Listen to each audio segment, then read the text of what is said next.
starts in their career, you're going to have this. You have this with any quarterback that goes through that, but I'm surprised the Shedeur haters haven't gone to that more. Man, that's a real one that they could attack. One of my cousins swallowed a nickel, though. And I remember being like, I think I'd rather eat dirt than a nickel. And then they had to wait for him to pass it. That's a whole nother thing. That's a whole nother level of parenting. How do you swallow a nickel? With your mouth. Obviously, thank you. It's the Afternoon Drive with Nick Wilson and Jonathan Peterlin on Cleveland Sports Radio, 92.3 The Fan. The show is back. We got 3 games to go in Cleveland. Nick Wilson, Jonathan Peterlin. We are Afternoon Drive. Can the Browns make any one of the 3 or potentially all 3 competitive? Your guess is as good as mine. It's a football Friday. It's an F-off Friday. I went to bed at halftime thinking that Thursday night football game was going to be a blowout, and then it wasn't until it wasn't kind of Friday.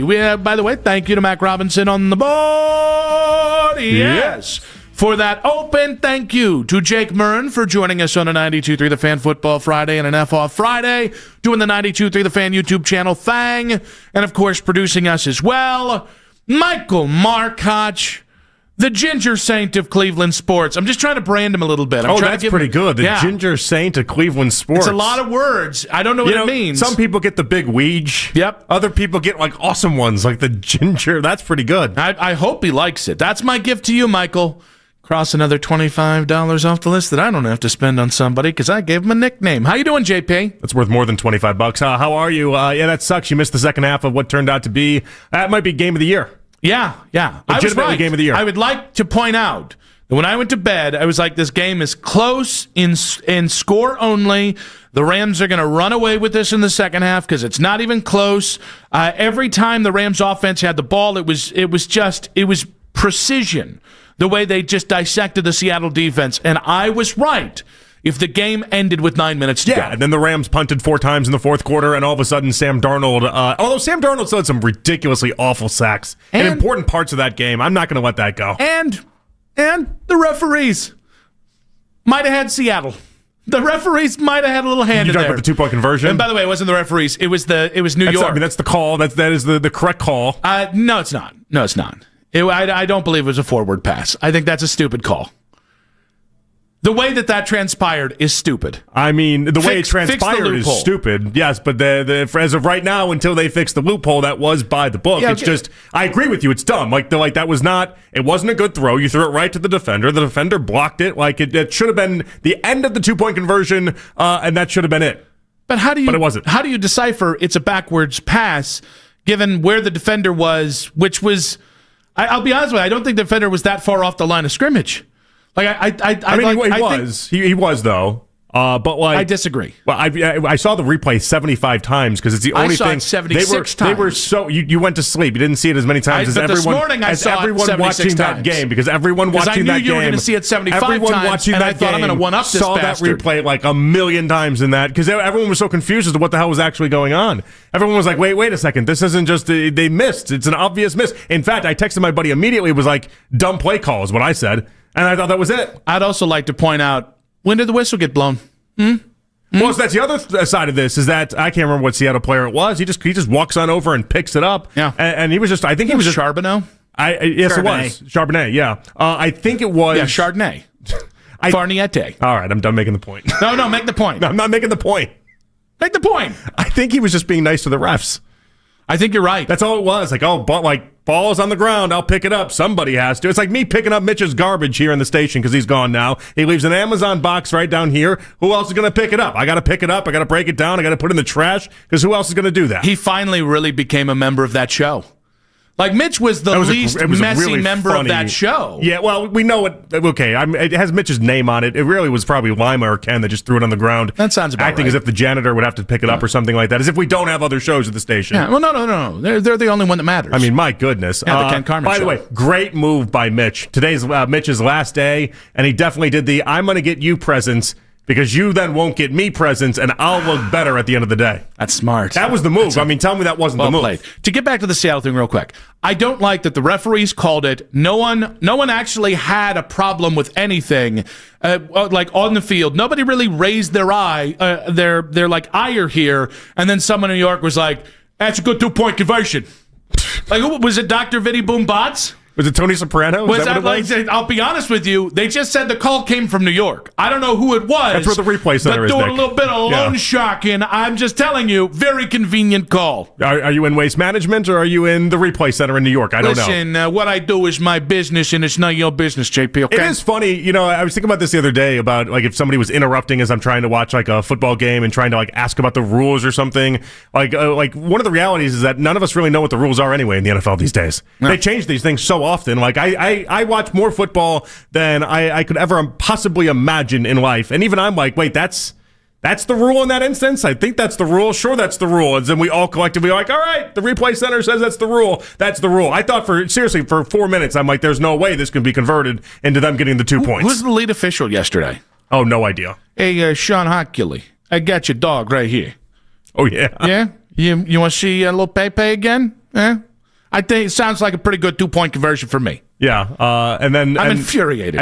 Why are you infuriated? Because the Seahawks had no business winning that game. Well, now we have a Sam Darnold with back-to-back 12-plus winning seasons, which has never happened in NFL history before. It's going to be so funny. Tom Brady never won. Wait, I'm sorry, back-to-back with 2 different teams. I need to make that clarification, obviously. It's going to be funny when, no matter whether the 1 seed, the 2, who cares what seed? When Seattle loses their first playoff game this year, it's only going to get funnier. Because, well, then your idea that he just melts down this time of the year is going to end up being true. Yeah. He was melting down until he didn't. Until he marched a 15-plus point comeback. I think he and J.J. McCarthy are very similar fellas. First time in Seahawks history. Man, I really took in a lot of Seahawks fun facts last night, didn't I? Physically talented, mentally a little not there, but they are gamers. Who was the comp? J.J. McCarthy. Oh, I thought you might have said Baker at first. I would never disrespect Baker Mayfield that way. Oh, sure, okay. Baker Rakin, man? Yeah. Rakin. Banner start to the show today. Baker Reagan. See, it's hard. It's hard. Yeah. You want to know how he got the middle name Reagan? Ronald Reagan? He was born in Texas in like the 90s. That's how that happened. I pretty much profiled their guys. They were staunch conservatives. Yeah. That's exactly how that went down. Baker Bush Mayfield would have been a little tougher there. Baker Bush Jr. I would then go the 3 names. If I was Baker Bush. Yeah. All right, Baker Bush. What do you got there? Baker Bush? Yeah. What a ridiculous name. You got no chance if your name is Baker Bush. What if it was Baker Herbert Walker Bush? There we go. Now we're Mayfield. talking. Now we're talking. And my sister gave, I don't remember which one. I think it was my oldest niece. Yeah. 4 names, like, right? So she gave her. Does she have like a dash in the middle somewhere? Or no, there's no dash. There's just we got a first name, 2 middle names, and a last name. And I was like, that's one too many names. I think she's trying to average it out because my grandparents are from Hungary, and they don't do middle names over there. At least they didn't in that generation. They were so poor they couldn't afford a middle name. Yeah. My mom does not have a middle name. This doesn't have one. Neither does either of my uncles. Do you like your middle name? Because there's all. Isn't it Vincent? Vincent's your middle name? Yes, it is. Hey. I never liked my middle name, and then but as I've gotten older, I like the idea that it can be Jonathan W. Peterlin. My middle name is Wesley, and growing up, it was like Wesley Snipes, and that was it. Like there was not Wesley like it wasn't from Princess Bride. Yeah, it wasn't a great name, all things considered, and like it's. But now as I got older, I like the Jonathan W. It's kind of like a George W. thing. It sounds a little regal.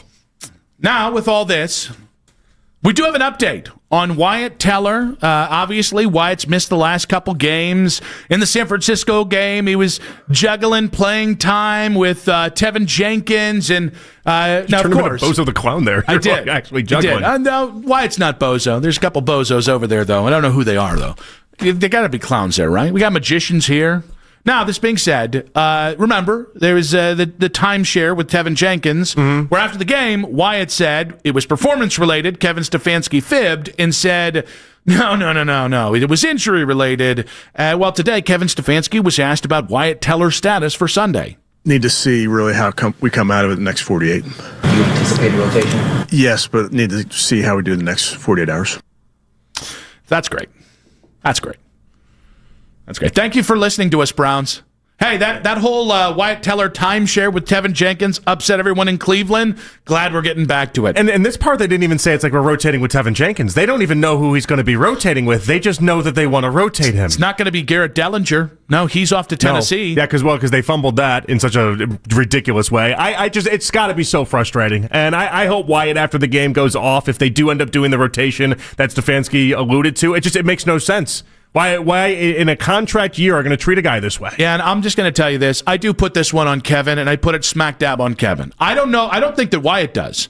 I think a lot of guys over there think that the timeshare and some of the stuff, that it's coming from the front office. Here's the thing. If your head coach had a set on him, this wouldn't be happening. I mean, he's got to step in and at least go to bat for his guys. And understand what is going around with Wyatt, understand the amount of money that he's playing for, understand how important. I know the remaining 3 games aren't the most important thing in the world, but for guys like Wyatt, they are. Like getting that good PFF grade, getting that good tape, getting all that stuff, it matters for what his future contracts are going to be. Also, you cannot tell me whether it's Tevin Jenkins, Garrett Dellinger, may he rest in Tennessee, or Skippy Longstocking. I don't even know the guy they just signed to be the backup center/guard. Yeah, they're not going to be on the team next year. Well, but you can't tell me they're better than Wyatt Teller. They're definitely not. You can't. One-legged Wyatt. I could have a gator come up and bite one of those dudes' legs off, and you can't tell me one of these slappies are better, respectfully, are better than Wyatt Teller. And at some point, you know what it is? This is punishment. That's what this feels like. It feels like Wyatt said something they didn't like. He said the truth, which was, I'm being platooned because of my performance. That's what I've been told. And then he didn't follow Coach Kevy's word to a T. And all of a sudden, we're playing with Wyatt's career. I think it's low class. I think it's beneath them. And there's not a lot beneath the Cleveland Browns over what we've seen the last 25 years. This is beneath them. Every time we bring it up, it really upsets me. Yeah, it should. I was hoping we'd raised enough of a stink about it that by the time that Wyatt came back, he'd be able to play the whole game and he'd be able to have the remaining 3 games. Hell, I thought he was going to come back last week, if we're being honest about it. But clearly, they don't. I mean, again, they've never cared what anyone, as far as the fan outrage is, but they're not treating him the right way here. Well, and it's very bothersome to me. Here's the thing. I refuse to believe the guys in that locker room like this either. How could they? They're seeing the best player, one of the better players, not be able to play. And for what? Because we got to see what we have in Isaiah. I was going to say Isaiah McGuire. That's a real guy that's on the team. I was trying to make up a name, and I ended up naming a real Browns player. It's whatever schlub they just signed to be on the practice squad that they'll elevate on Sunday. Or maybe we'll get Zach Zinter, which at some point, guys, you have your answer on Zach Zinter. If he cannot, and this is not I don't have a problem with Zach, other than the fact that they've clearly kept him on the roster at the expense of other places, knowing he can't play. Just knowing flat out Zach Zinter is not an NFL offensive lineman. I know, because they would have played him at some point. Why are you protecting this guy? So if Zach Zinter's the guy, with all due respect to Zach, because he is apparently a really classy dude, people in Michigan, although this no longer really carries water, people in Michigan say he was the heart and soul of that championship team with love and respect. It's not about the human being that is Zach Zinter. It's about the player and the fact he's not been able to be out there. So you're going to do a timeshare with Wyatt Teller in a game you need all hands on deck on just to maybe keep it within the chance of keeping it within the 10.5 points Vegas has given you. And I can hear what a lot of listeners out there are thinking to themselves. Jonathan, Nick, you guys are just doing this so Shador's got a better offensive line and he's got a better chance. Well, yeah, that is part of it. But also, how about Quinshon Judkins, too? The idea that Judkins has been hit on 50% of his runs behind the line of scrimmage would probably tell you need to put the best offensive line imaginable out there. Maybe you don't put your running back in position to get killed. Maybe give him a chance to, do what Travion Henderson just did last week against this Bills team where he went for 150 and 2 touchdowns. In which way? I think this is what's interesting, is when I go to what gives the Browns the best chance to win on Sunday, it's playing Wyatt Teller all game. And let's just assume he's healthy enough to do it, because he was healthy enough to do it against San Francisco.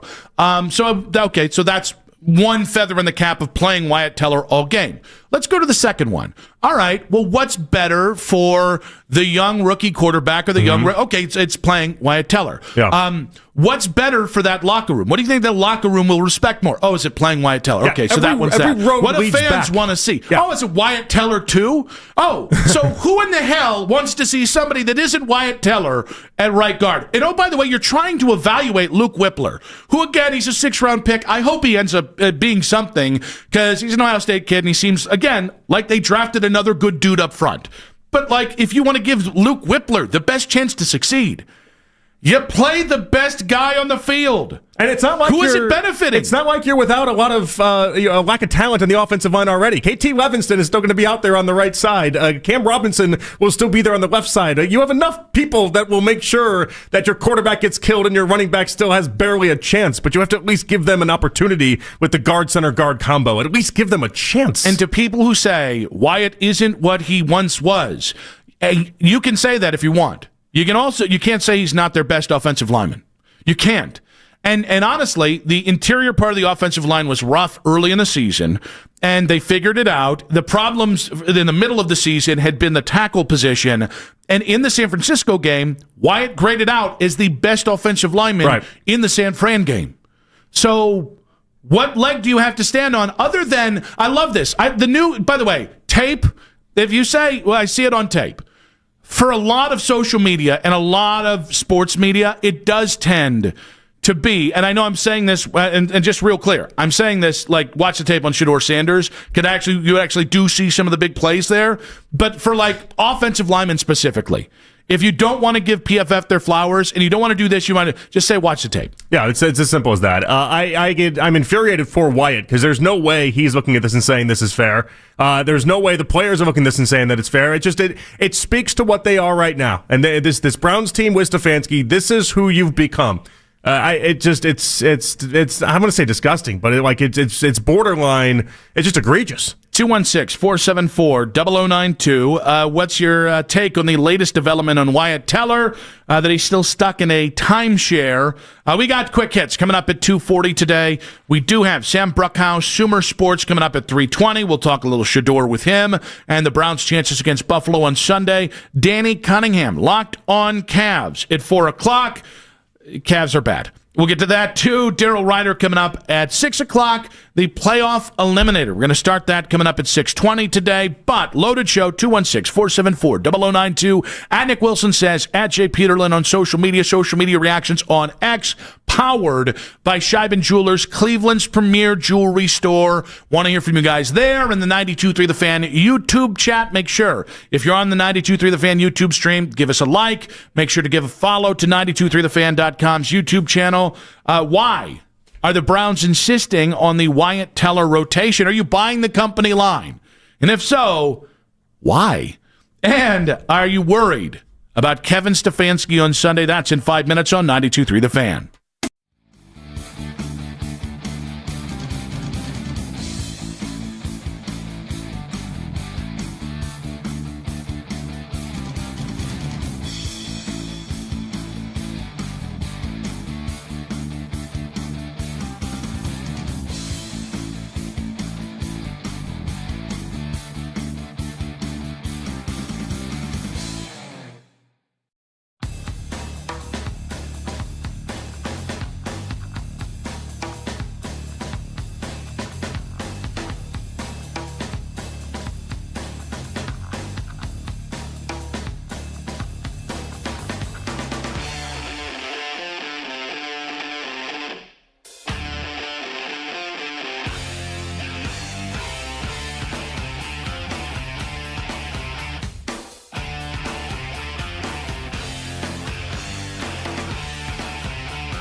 for COVID exist. Ask your doctor if they're right for you.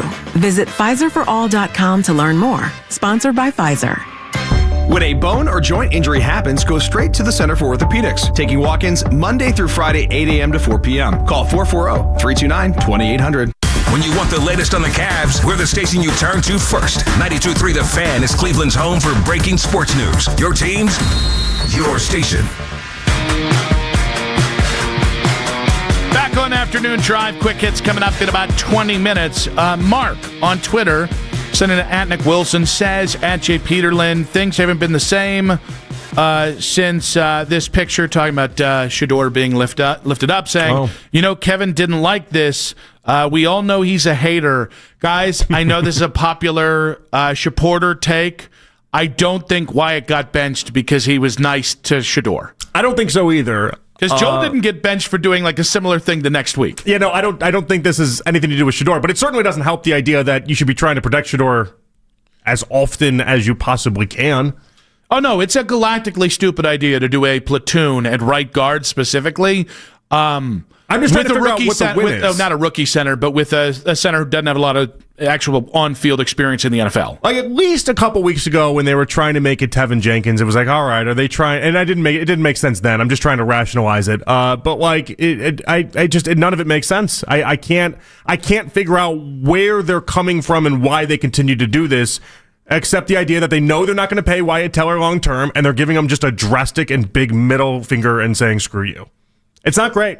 Don't love any bit of it. Sorry, I was making sure I was confirming my burger order with Coach Riz for Monday. Coach says we ordered both pretty good burgers. I've had burgers from this place before. I've always been impressed. I think you're going to like it. He went expensive for us with burgers. Yeah, we like this. He did not go cheap. Now, is it a bad move? I always like to be like a go with what everyone else is doing type guy in many ways. Like when he says get a milkshake because everyone has a milkshake, but right now I don't want a milkshake because I'm going to eat horribly this weekend, and I know by Monday I'm going to try to be better. Right. I'm not so then you can eat horribly again on like Thursday? Yes. But like Monday I'll be dialed in. Okay? It might not make I don't know why it doesn't make sense to you. Isn't it clear? I'm not like it's so many holidays that are coming up. There's so many opportunities to eat bad and to have bad food. And like Monday with you and Coach Riz isn't that opportunity. What's going to win? What do you mean? One day or 12 days of crappy eating? Like, how much can good day? It's not 12 days. The whole goal, what we're trying to do here is I'll eat good tonight. Tomorrow we're going to an all-you-can-eat sushi/hibachi place. That's going to be a wrecking ball. Okay, so like I baked in Saturday night's going to be spent.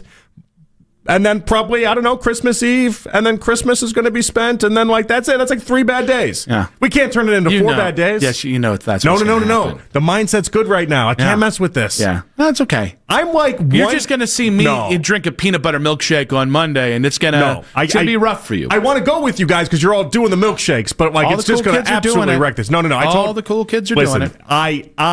If this diet doesn't work, if this one doesn't work, Nick, and I know they never stay and they never work, we might have to make some serious changes. You know what you have to do? Some serious changes. It's a lifestyle change. I know. That's what I'm trying to balance out. Well, I'm trying to make this a lifestyle change. I'm trying to make this a lifestyle change. Which is basically just a diet, but forever. No milkshakes.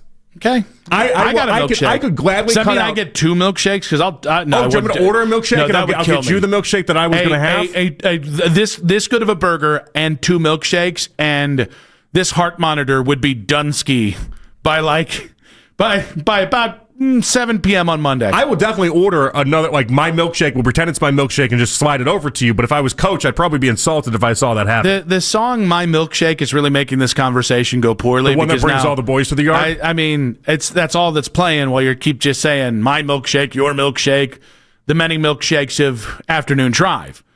What would a win do this weekend? I almost said this Wednesday. This weekend. Probably not much. Oh, I disagree. I think it'd be a good sign. I don't know. Again, like 6 months from now, does it matter? No, but okay. As long as we can agree that 6 months from now it won't matter. But do I think a win this late in the season, coming off the way you played against Chicago, do I think that's a nice sign? Yeah, I think it means that more guys showed up than not, and I think that's a positive. I don't necessarily think it saves Kevin's job, but does it make me feel better that there's enough guys understanding they got a future in Cleveland and there's still enough guys here to be competitive in these games? Yes. I mean, I just don't want to watch what we saw last Sunday, but the Bills are the type of team that they let bad teams come into there and be able to beat. Like the Dolphins game is what I'm thinking about. That Dolphins game, they lost by 20 points in that game, 17 points. And they were 8.5-point favorites entering that one. And Miami was on life support at that part of the season. And Miami was the much better team that day. They early on in the season, they lost to a Patriots team that hadn't yet really figured out what type of team they were going to be yet. Like the Bills are susceptible to just falling asleep at the wheel. But here's the thing. Like, I understand what you're saying. If they win, it's impressive. Because I don't think you would do this, and I know I wouldn't do this. I'd be really annoyed on Monday if the takeaway from the Browns beating the Bills this weekend is, well, you got lucky. No. This coming off the Bears game, you're supposed to lay down. You're supposed to get beat by 30. Showing some fight would be good. I've not heard somebody say this game's going to be competitive this weekend. I don't think anybody thinks it's going to be competitive this weekend. Exactly. So, that's the expectation. So no matter how it looks, if the Browns win, that means you wouldn't have fumbled the win, which is something you did against Tennessee, which is something you've done a few times this year, no matter who the quarterback is. The Bills held off Dalton Kincaid today, and he didn't practice, and he's been dealing with some things. And hearing Sean McDermott talk about it almost made it seem like, yeah, don't be surprised if Dalton doesn't end up playing, mainly because they just don't have to take this game that serious. Well, it's because they've got James Cook and this game just doesn't. They don't feel like they need their best tight end in order to go ahead and pull off a win in this game. Think about how damning that is. The funny thing is what this. And again, I want the Browns to win. I want Shador to play well. At the very least, I want Shador to play well in this to be a very competitive game where Buffalo hits a walk-off field goal, but the Browns cover, and it looked really good, right? That was the Titans game. You look really good. Yeah, but now you hated that scenario. Well, yes, but I'm now coming off the Bears game. We're striving for competitive. We're back to competitive. Is fun. Okay. It also helps that it's the Bills, right? Yeah, that is different. Losing to Tennessee, I know, that's pretty dunderheaded. You've always said, though, there does become a time where you flip in the idea that you have to win every game. And I thought that maybe that changed for this year, because this year you have Shador playing, and it feels like they just need as many wins as they can get. But I didn't know if this was a you changing. This is the I want to win. There was no flag raised at half mast when I came into the station today, being like Nick has changed his mind. He is at a spot now where he's ready for the Browns to lose. I want to win, but given the fact that nobody's suggesting it's even going to be competitive, being competitive in this game and being competitive because of Shador would be significant. But I look at this, and it's funny, if we had talked about this game 5 weeks ago and you lay out the scenario, not necessarily with the Shador part, but you just lay out the scenario. The Browns are a 3-11 team. We're inching, maybe hurtling closer to firing Stefanski.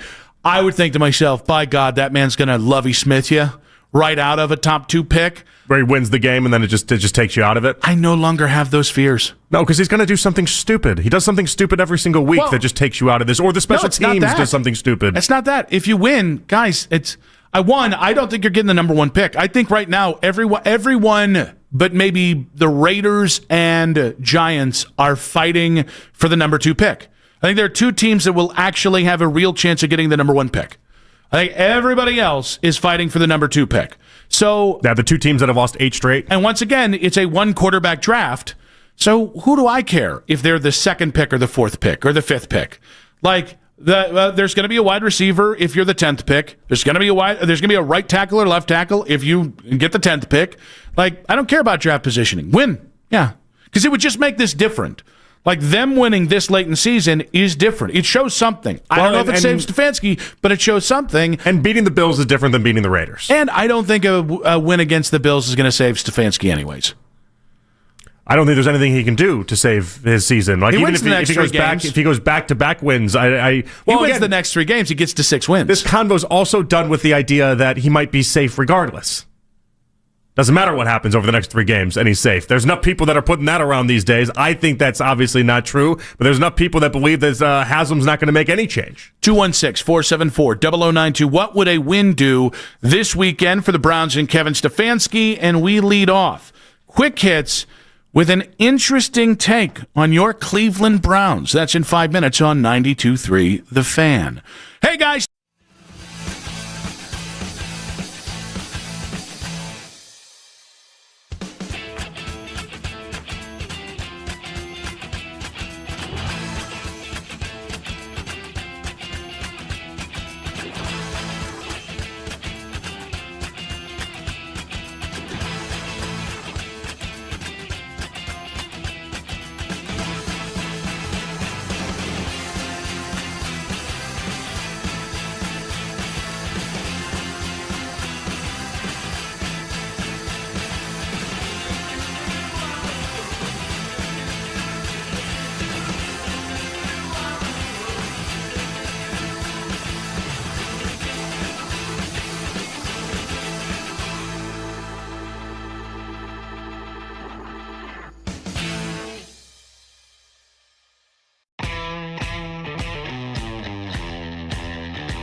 and rewind weeknights 11 p.m. to midnight. All the best segments from all our shows, and you can always listen on the Odyssey app. Headline sports news every 20 minutes here on 92.3 The Fan. From the University Hospital Sports Desk, I'm Michael Markach.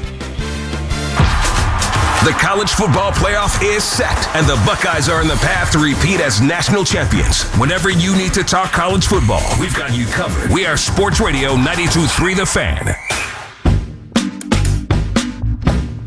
Sam Bruckhouse coming up in about 40 minutes here. Sumer Sports in an interesting tweet about Shedor's stats through 4 starts and Dylan Gabriel's through 6 starts that we'll get to coming up in just about 40 minutes. But it's Football Friday. It's an F-Off Friday. Let's get to Quick Hits. From the latest news and rumors around the sports world to the sound bites you need to hear. Hurry! It's Quick Hits. Nick Shook's interview yesterday really shook a lot of people out there. Yeah. My mentions were just filth.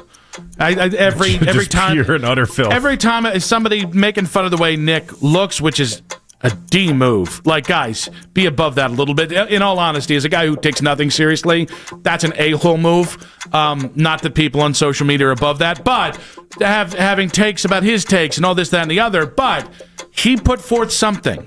If you missed the whole thing, you can check it out on 92 The Fan's YouTube or, of course, the Odyssey app. But NFL.com's Nick Shook, Cleveland's own, joined us late in the show yesterday and shaped his 2-year plan for the Browns. The 2-year plan for me is find a bridge, find a veteran. Kirk Cousins has had a really good stretch of the last couple of games. He has familiarity with Kevin Stefanski. I would expect them to pick up the phone, especially if Stefanski is still the coach of this team. Go get yourself a bridge quarterback, a veteran who could play well, and give yourself a bit of temporary stability so that you don't have to spend one of those first-round picks on a quarterback and spend those 2 first-round picks on positions of need.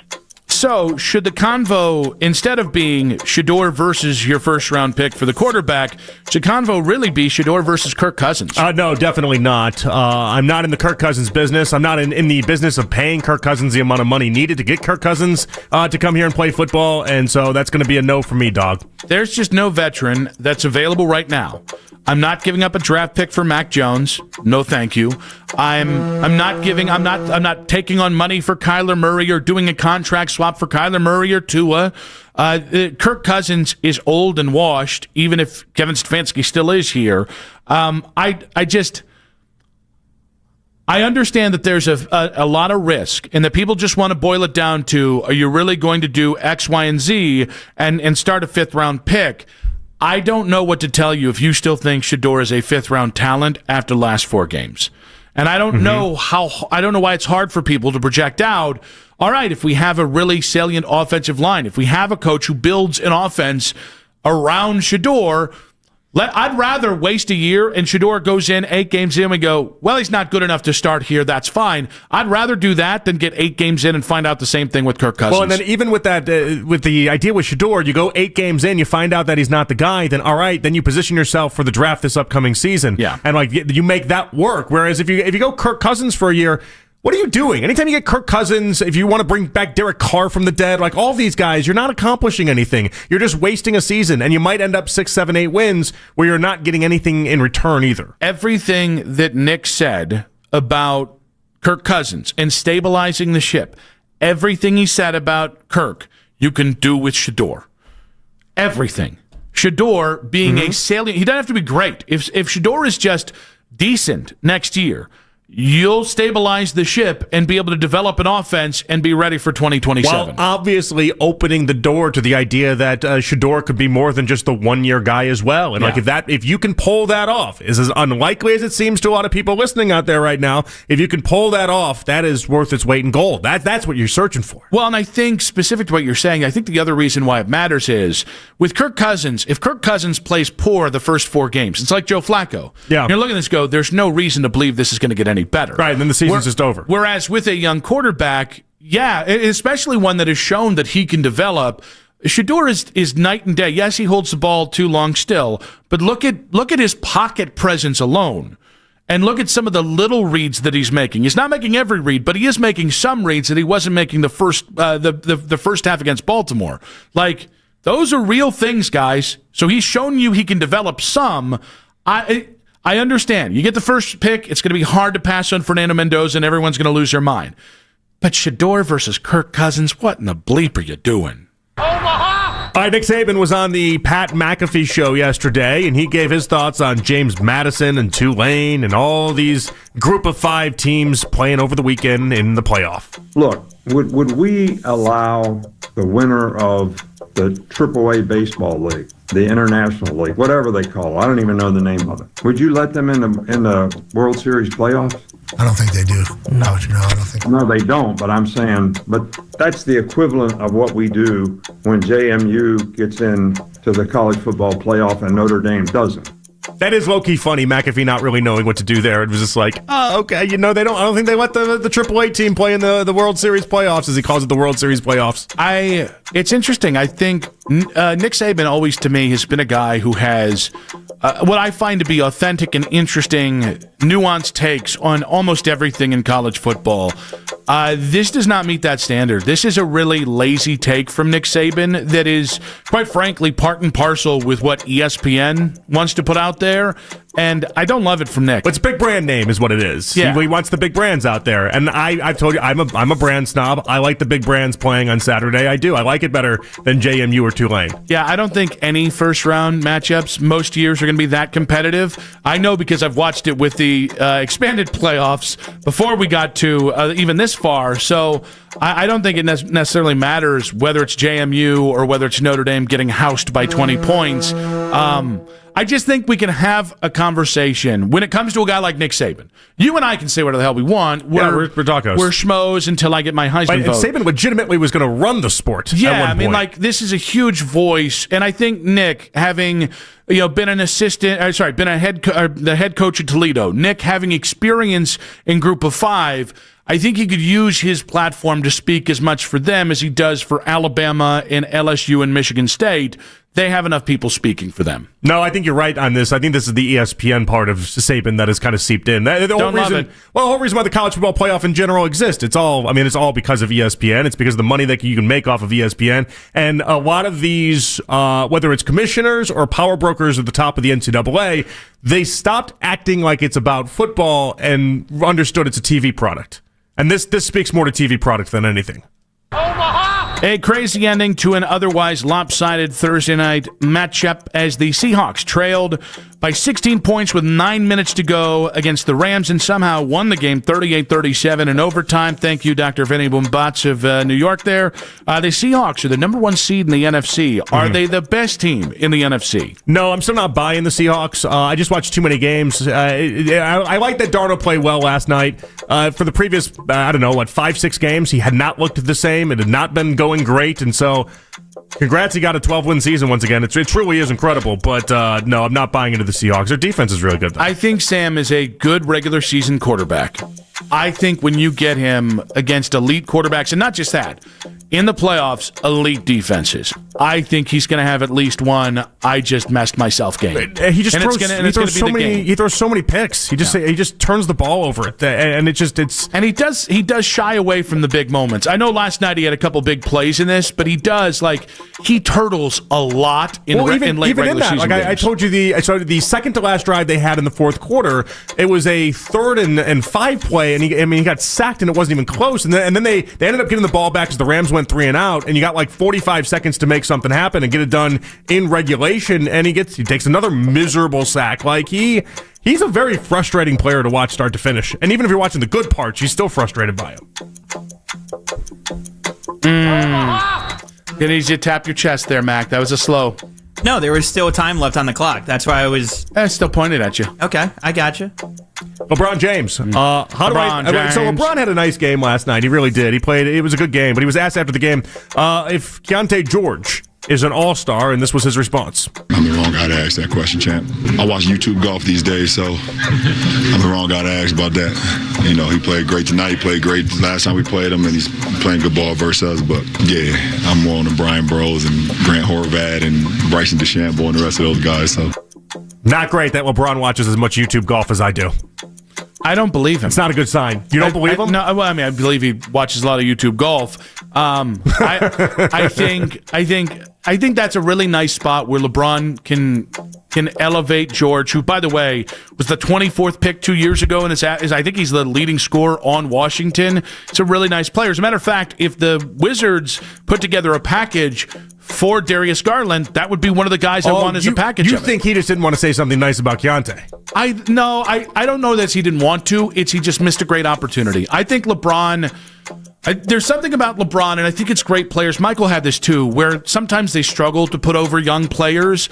I think it's the greatest sign of a really secure, all-time great if they can just go, this kid's a really nice player. He's totally outperformed his draft position. I love what he's doing. Can't wait to see what's next. All right, good spin out of you. I was thinking more. This just means LeBron really is as cooked as I think he might be, even though he's playing well. But like we've both been in that locker room after Cavs games when LeBron was here, and he is laser-eyed on, I'll never forget it, just laser-eyed onto that TV that they had that was installed directly across from his locker room so he could just never miss a minute of the NBA. He's an NBA junkie, and the idea that now he's obsessed with YouTube golf videos in the way that I am, that's not great for business. Yeah, I think I said the wrong George. But the idea that LeBron...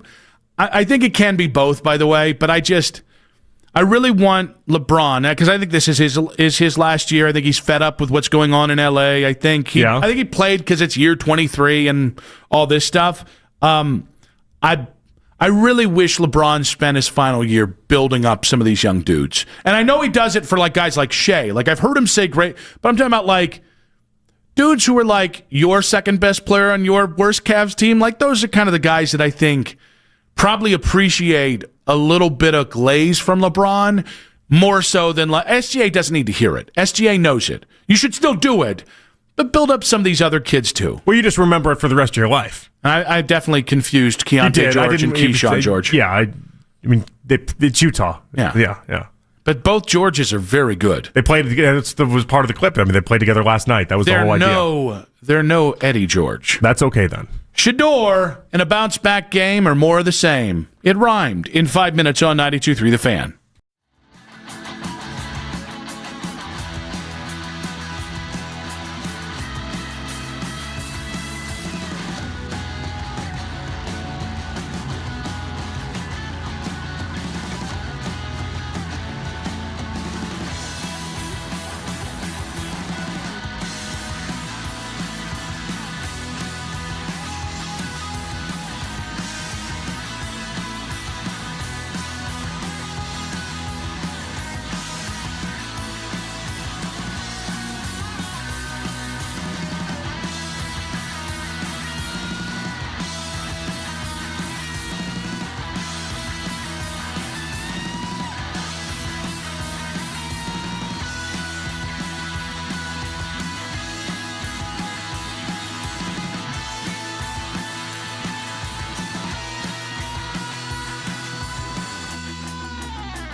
Fan on the Odyssey app for all of today's headline segments. Headline sports news every 20 minutes here on 92.3 The Fan. From the University Hospital Sports Desk, I'm Michael Markoch.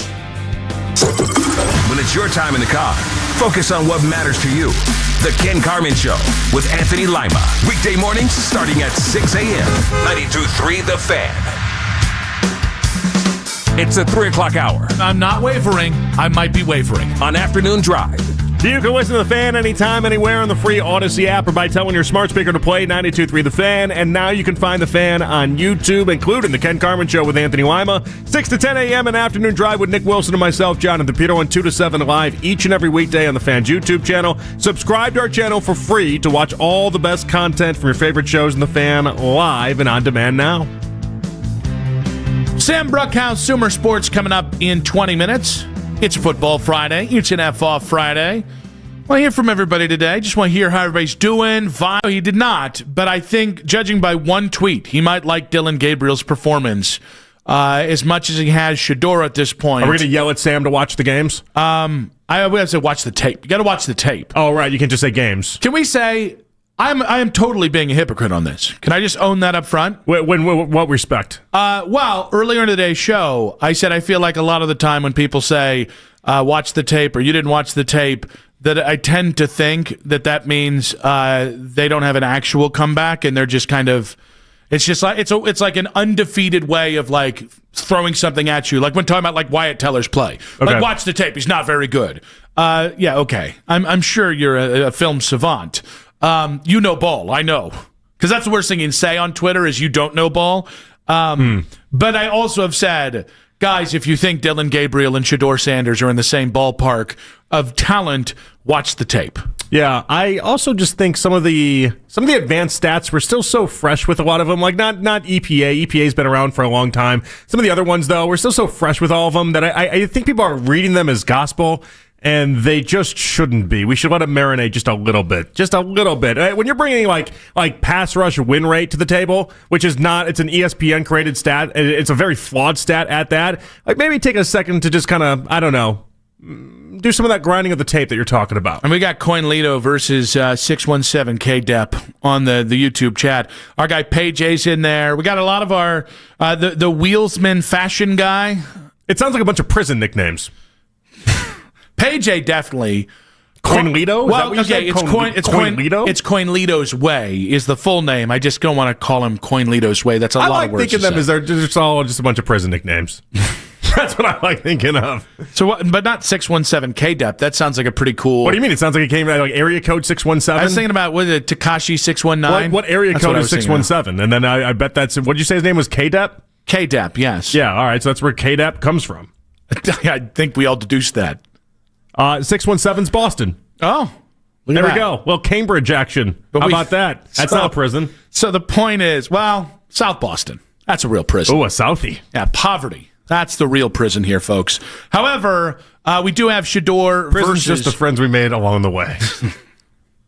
We do have Shedeur versus the Bills this Sunday. Are you expecting a bounce-back game or more of the Bears game? No, I am. I'm expecting a bounce-back game. And I had a bad feeling before the Bears game. I did. But this is the type of game that it does feel like a lot will go his way. I feel like you're going to actually have a run game for the first time in feels like forever because the Bills just cannot stop the run. Travion still might be running against the Bills. So like there's a realistic chance he's going to not be able to have to go, every time we run the ball with Quinshon, it's 2 yards at best and then pick up the slack. I feel like we're going to have an actual run game and then we're going to have a chance to score points. I also feel like it's going to go well, the idea that Josh Allen's going to put a lot of points on the board and the Bills are going to do a soft, relaxed defense the way that they typically do, the way that they let these teams climb back into games, and it's going to end up being a good Shedeur game overall. So I think what's interesting is I think there are two very, at this point, cliche takes about this game that I've heard all week long. One, there's going to be a blowout, and it's going to be a frustrating one at that. The Bills are going to run all over you, and you're not going to be able to run back, and it's just going to be a whatever. The second, I think Shedeur is going to play somewhere between the Titans game and the Bears game. Which is like every football player ever would have this, right? Like you're going to have somewhere between 400 all-purpose yards and whatever that was last Sunday that we watched in the Chicago game. So what kind of lukewarm take is that? I hate whoever came up with that. It was everyone. I hate everyone. I hate everyone right now. I'll put names off air, but I will put every single person I've heard talk about Shedor's performance in this game has been like, it's definitely going to be somewhere between Tennessee and Chicago. That might be the biggest amount of I'm not actually saying anything I've ever heard in my life. Yes. Same, by the way, if you're just like, well, Buffalo's going to win by a lot. You're probably right, by the way. Hey, what's your net worth? Well, it's somewhere between 25 cents and $1 billion. I just think it's the... Congratulations. I think it's the you need 100 yards to the pin, and you're like, I'm going to lay it up right ahead of the green. I think it's the ultimate, both of those are the... I don't want to overshoot the pin, so I'm just going to kind of play it nice and conservative. Makes no sense to me. This will be the second. That's a really good golfing analogy, though. I thought that would make sense. I like anytime you incorporate golf into play here. You and LeBron. Well, we're just golf guys at this point, and when LeBron goes on golf YouTube, I'm going to lose my mind. You know it's coming. It's coming very shortly. You got to angle yourself that you're his you're Bronny the guy. went on some of those. How would I angle myself for LeBron? No, that you're like his golfing buddy. That I'm LeBron's golfing buddy? Yeah, for YouTube. Because he's gonna have it's gonna be like the barbershop, but for golf. I'm trying to figure out what LeBron gets out of this ordeal. I'll gladly do it. I'm just trying to figure out where LeBron nets any positives here. Well, what was the thing called at the turn? I haven't seen one in forever. Where there's always a restaurant or there's something at the turn. Come on, you know this.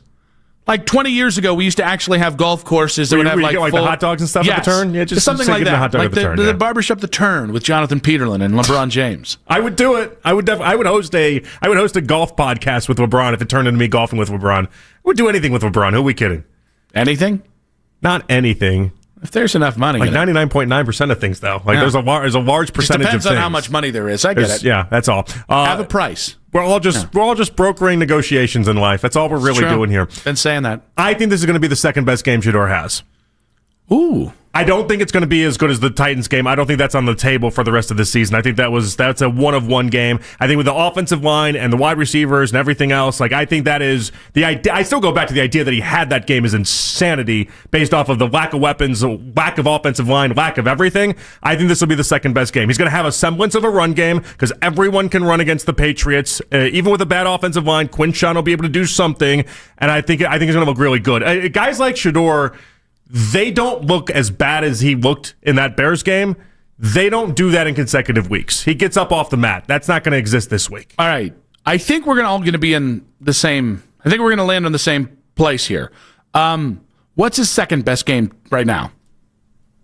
Well, it'd be it's the first full start he had. So the Raiders game because he got the win and he made a couple big plays. Because he looked miserable in the Ravens second half. This goes to the idea guys like that get off the mat. They don't have two awful games like that in a row. Shedor he doesn't have it in him to have two that bad of games in a row. I think what's really interesting is if you ask me to rank the Dillon Gabriel games by how I thought he played in real time, I couldn't have done it. Going into the Jets game, I could not have ranked how I thought he played, other than I thought people were wrong. I think people missed how bad he was against the Dolphins, but I digress. I think what's interesting is I think you can say definitively Titans game, Raiders game, Niners game, Bears game. Yeah. And again, that does speak to some of the boom or bust with Shedor. I think it also speaks to, I think there's a variance that makes you believe, Dillon was like a flat line for me. I couldn't tell where he was developing. Every bad game, good game. I couldn't tell the difference between one game to another. With Shedor, bad game or good game, I can say, well, he got better here, but then this happened. Right? Every game for Dillon was the same. Yeah. It was having the same chocolate milkshake over and over and over again, and it was not going to ever have anything better than just what you just tasted, and that was it. Whereas with Shedor, you have the highs. And this is probably what we need to bring up in a response to Sam is all right, so isolate out the EPA in the Titans game. I isolate out what that was, and then tell me where Dillon Gabriel came anywhere close in his 6 games to what that game was, because it doesn't exist. Mac, I'm going to need you to get Jake on this in case Jake can't hear us. I do want to put up a poll on 92.3 The Fans YouTube channel chat on what are the expectations for the Buffalo games for Shedor, a bounce-back game or more of the Bears game.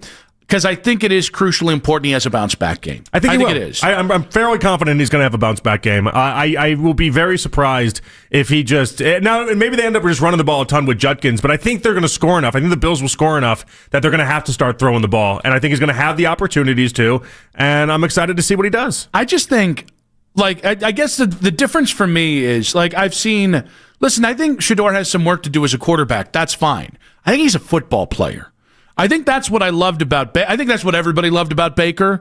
I would love to have a guy that is just, he's got every tools plus, and he's got this, that, and the other, and it's just so obvious and so glaring the talent there. That's fine. A fair amount of those dudes. Sam Darnold's one of these guys. They have everything, and then you watch him play football, and it's like watching a baby, like a newborn, try and tie a shoe, right? Like it looks like you're trying to transfer something that doesn't happen. I think you're reverse engineering something here, because I think Shedeur's just a football player that you have to kind of get into the nuance of what the actual quarterback position, what people want you to do is, which is take the easy completions, consistently hit the 5-yard out route, just basically live to fight another day, and then when you get the chance, then go ahead and make the big over-the-top throw to Isaiah Bond. It just feels like, and I've no way of quantifying this or really truly explaining it beyond the idea that it feels like when things go poor for Shedeur, I mean, when it rains, it pours, right? Like, when it goes, it goes. But when things are going well... I would abhor. But all of a sudden, when things are going well... that before. I got to continue the thought here. When things are going well... If I stop it every time we do Dr. Seuss, we're never going to have a show. The show will just complete. All right, now I got it off. I don't want to act like a hoe. Now I got it off. I was thinking of something I can't say on the air now. It was going to close it out. It would have closed it out in a big way. But the point is that I feel like every time he's got his lows, they're there. But like he also, in the same respect, when the ball is rolling and things are right, he has that Baker element to himself where he completes X amount of passes in a row, but then all of a sudden you don't have Levinston with penalties, and then all of a sudden Quinshawn is having a 7-yard run instead of a 2-yard run, and it feels like when the dam breaks in a positive way. I just think that's what kills me, though, is like the fact that people.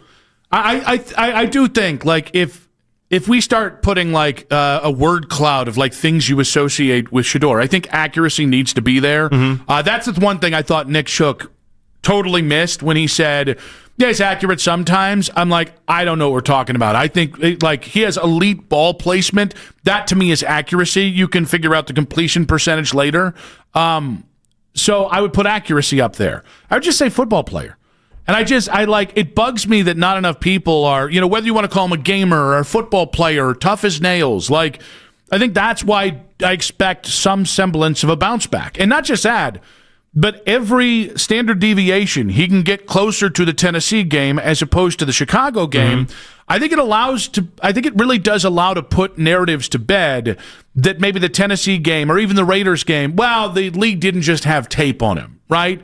I think it's incredibly important that in this game specifically, but certainly in the next two games, that he has a nice bounce-back game to show, all right, the league adjusted to Shedeur, he's still developing, and then he bounced back as well. And it's important because it's against a team that is respected. That matters. Yeah. It does. And talking about it, like if he were to have the Titans game against the Bills, there wouldn't be as much of the commentary that existed afterwards where it's like, well, of course you did that against the Titans. Meanwhile, the Bills' defense is not very good, guys. It isn't very good. 216-474-0092. You guys can vote right now on the 92.3 The Fan YouTube channel chat poll. What are your expectations for Shedeur against the Bills? Bounce back game or more of the Bears game early on? The results here, 79% saying a bounce back game. Let's go, Chad. I never doubted you. I knew it the whole way. I knew Coinlito wasn't going to win. Coinlito's way wasn't going to win. Sam Bruckhouse, Sumer Sports. We'll talk Dylan versus Shedeur and the path forward with Shedeur in 5 minutes on 92.3 The Fan.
Find 92.3 The Fan on YouTube. Subscribe to our YouTube channel and get the best content from our shows each and every weekday. That's 92.3 The Fan on YouTube. Headline sports news every 20 minutes here on 92.3 The Fan. From the University Hospital Sports Desk, I'm Michael Markoch.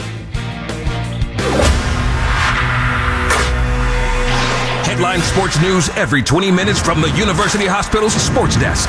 We are Sports Radio 92.3 The Fan.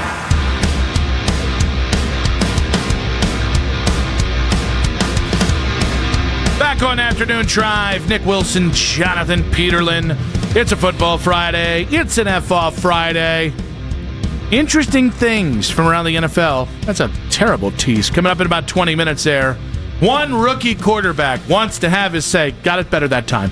Danny Cunningham coming up in about 40 minutes talking about the DEFCON 1 Cleveland Cavaliers, which I was today's year old when I found out DEFCON 1's real bad. Yeah, there's always 1 and 5 is two different things. People think 5 is the worst. Isn't 1 the worst? I think that's what we found out thanks to Zach Lowe today. Oh, okay, yeah. I mean, this seems like a watch versus a warning thing. It's like one of those things you either know or you don't know. I think it was more, remember the orange and red and the warning system after 9/11 when we had that? And I was like, I don't know what any of these mean. I would just always assume red means the worst as you can get. I don't think it was, but it could have been. I do not remember. Why throw curveballs with us there? This should just be just as obvious as anyone would think. Yeah, and it should be, like head between your tails, kiss your ass goodbye. It should be like so on the nose that dummies like me can figure it out. Yeah, forget a cowering system. Just be like, you're screwed. Yep. You have a chance. Yep. You're all right. Yeah, and you're completely fine, unbothered, go about your life. Like one that's like, Yeah, one like you're Dylan Gabriel. Well, you're Shedeur Sanders. Ooh, look at that. That's called a segue, folks. One's got no chance and one has one. He can't reach his chance. Of Sumer Sports, Sam Bruckhouse on the Fan Hotline. Join us right now. Sam, welcome to the show. Thank y'all for having me. Excited to talk on this wonderful football Friday. Well, it's great to have you here. We won't ask you about watches and warnings and DEFCONs and whatnot, but I guess we'll start. Our producer, Jake, came in the break and said, I'm just going to keep rhyming, good God, that he said that all your mentions say the Browns have to draft a quarterback with a first-round pick. Do you agree or disagree with that statement? Look, here's why they are saying this right now. It's because Shedeur Sanders has about 161 plays. Dylan Gabriel has about 217 plays. I expect that'll even out about this week. But they have almost the exactly same total expected points added, which is an excellent metric to put yards in context, really tell us the impact these players are having. Those are both solidly negative.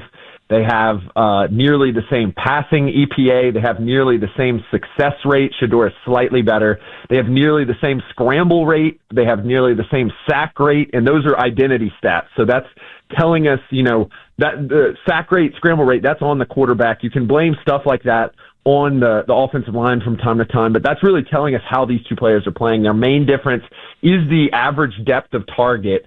Shedeur Sanders pushing the ball way down the field, but here's why I think they should not draft a quarterback. Typically, what we see with these quarterback cycles in the numbers is that there's a 2-year evaluation period of these players. Typically, we see that if a player is going to be good, it takes about 15 to 18 games of play to really understand if they are a good player or not. But once we get there, we have a good idea. Right now, we're not super confident if either of these players have a development ceiling yet, or if they have hit that ceiling. And right now, that would mean they're about the 42nd or 43rd best quarterback in the league this season. But even when you go to the first pick in the draft, and I've done a ton of research on this. This was my master's thesis. A lot of people at the league office have done this research. We are not good at identifying who the best quarterback in the draft is. And better yet, we're not great at identifying if those players are better than the current players we have.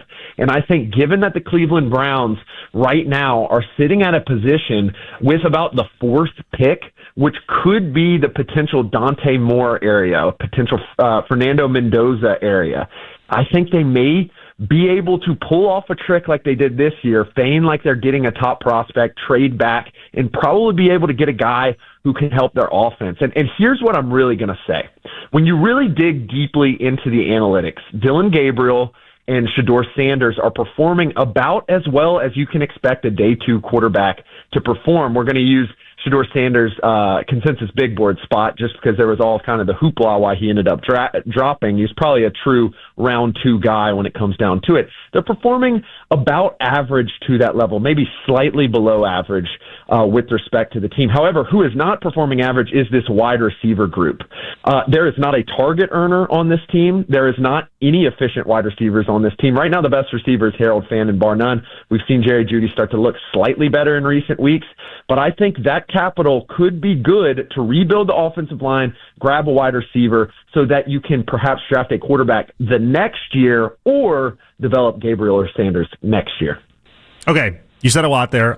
First rebuttal is EPA. I understand what it's trying to accomplish. When EPA gives as much value to Dylan Gabriel's Week 2 performance against the Ravens, where he threw 3 passes, as it did to Shedeur Sanders' performance, we had 400 total yards. I'm throwing that out, Sam. Well, look, basically what it's saying is the true impact on the game. So those 3 plays were immensely impactful. Now, you are mentioning something great, and it's something that I do want to highlight. You look at EPA, that's technically a team stat. So I know you mentioned Zach Lowe was on. A lot of people in basketball mention offensive rating a ton. That's not necessarily breaking it down to the player level. So it is a team stat. It's not a perfect quarterback stat. However, once you start getting around that 200 play area, it really starts to stabilize, and we can get a sense of how good these players are. Okay. But I do want to let you know that was a blowout Week 2 against the Ravens, and those 3 passes, they gave him as much as they gave Shedeur Sanders in almost 400 total yards. I just think, I think there's a lot of stat gymnastics that's happening around, and I think there's a lot of people that aren't necessarily watching and seeing what happened when it was Dylan Gabriel throwing the ball basically nowhere, and then to watch Shedeur at least be able to move with this offense. But I like that you at least identify the idea that with this offensive line and with this receiving core, it doesn't seem like either quarterback really has much of a chance. Yeah, I think that's exactly correct. And just one more item on EPA per play. I do think you're highlighting something notable here. And because of that average depth of target for Shedeur Sanders, he is a little bit more prone to interceptions. And I do think on a play-by-play basis, Shedeur Sanders is slightly worse than Dylan Gabriel, and that's been highlighted by a bunch of people that have been engaging with some of the data on our website on SoonerSports.com. And I think that you are a little bit correct. I think there is a little bit of noise there as it pertains to Sanders versus Gabriel, because Sanders is pushing the ball down the field, a little bit more susceptible to technically less painful interceptions, while Gabriel also got a little bit more red zone. Again, as the plays increase, as we get to see 300, 400, 500 snaps for these guys in their careers, that'll start to kind of go away. But like you mentioned, it's tough right now. I think Joel Bitonio is having a pretty good year this year, but the wide receiver group, you have to scroll down, and I will note, the analytics are excellent at highlighting which wide receivers are good. It is the easiest to evaluate position using statistics of any position in the National Football League. The wide receivers right now are deep in the hundreds in places like yards per route run. Right now, the highest target share player isn't even a wide receiver. It's Harold Fannin, a mid-round rookie tight end. That is not what you want to see. And when you look at the teams who have excellent wide receivers, excellent 2 highlights yesterday on Thursday Night Football, Puka Nacua and Jackson Smith and Jigba. Those are guys who can single-handedly win you games. And you have to acquire those guys through the draft. And when you have a guy like that, it boosts a Sam Darnold up from someone who we thought was in a similar position as Shedeur Sanders, Dylan Gabriel right now, where it looks like they're a bust. Obviously, he was drafted substantially higher, but looks like they're a bust as a rookie. Then all of a sudden, a couple years later, you get with Justin Jefferson, you get with Jackson Smith and Jigba, you're able to get it done. I'm curious. I know Miles has been kind of an analytics stat darling previous in his career. That was a big part of why he won the Defensive Player of the Year award a couple years back. And one of the critiques from traditional folks or football guys is he's never had a 20-sack year. With 3 games to go, he doesn't look like he just has a chance to break the sack record, but maybe demolish it and get upwards of 25, 26 sacks. How are you guys looking at the sack record in Miles' performance this year overall? So I want to delineate a difference in those analytics right there. So when we're trying to predict how great pass rushers are, typically the more predictive metric is something like pressures. However, when we're looking at the descriptive impact you've had on a game, sacks are massive. And you mentioned it, Garrett is having a crazy sack year. Right now, I think there's really only 3 guys with Micah Parsons going down last week that are really in the competition for the Defense Player of the Year award. We have a system at Sumer Sports where we use artificial intelligence to watch every 10th of a second of a play and compare that play, every 10th of a second of a play, to every single 10th of a second of a play going back to 2016. Right now, Myles Garrett is a certified 10 of 10 Player of the Year candidate, 99th percentile. There's not enough you could say about him. And there are 2 other players performing in that level. Aiden Hutchinson is one, and Will Anderson is the other. You bring in that descriptive value that he's built up this year through the numerous sacks and the performance of the defense. I mean, this is a team with virtually no offense, and they've been able to maintain the second-best defense in terms of expected points added per play, and the best success rate defense. That's a Defensive Player of the Year season. I think he's earned it, and he's locked it in the last couple of weeks. What does your metric say about Mason Graham? Because he's very polarizing around here right now. For being the 5th overall pick, I think a lot of people expected a lot gaudier numbers, but he's another one of these guys that, when you watch, he's disrupting and he's making a lot of plays for other people. So I think this has been really sneaky, particularly in the last couple of weeks. As the early season was going on, we were seeing him kind of play at a rotational level. And I do wonder if the reason why that was because they were kind of moving him in. You had guys like Malik Collins, who was playing really well and continued to play really well until he hasn't played the last couple of weeks. And now we're starting to see Mason Graham settle into the National Football League. He is playing at a quality starter level, basically above the 80th percentile going back to 2016 as we look at it. He's having rounding out a really good season here. And I think you look at the players who kind of went above him. Obviously, you could have tried to make a move for Cam Ward. Abdul Carter has had off-the-field issues, has been benched in the first half twice. Travis Hunter, injured. They make the trade back. They end up getting a lot of draft capital forward and maybe getting the best guy other than maybe Will Campbell or some of the other offensive linemen who were drafted slightly behind. I think you really take a look at it, and Mason Graham may be in that kind of class of guys who were considered at the top. He may have performed the best when it's all said and done week 18. Sam, looking to the NFL playoffs, it's an interesting year. No Mahomes, no Joe Burrow. There's a really good chance we won't, I don't say really good, but there's a decent chance we won't have Lamar in there either. So it looks like a great year potentially for Josh Allen to get it, or maybe one of these young quarterbacks. Give us a couple teams you buy in the playoffs this year that are currently in the playoffs, and give us a couple teams maybe you don't buy. Yeah, so something you always want to look at with regards to this is point differential.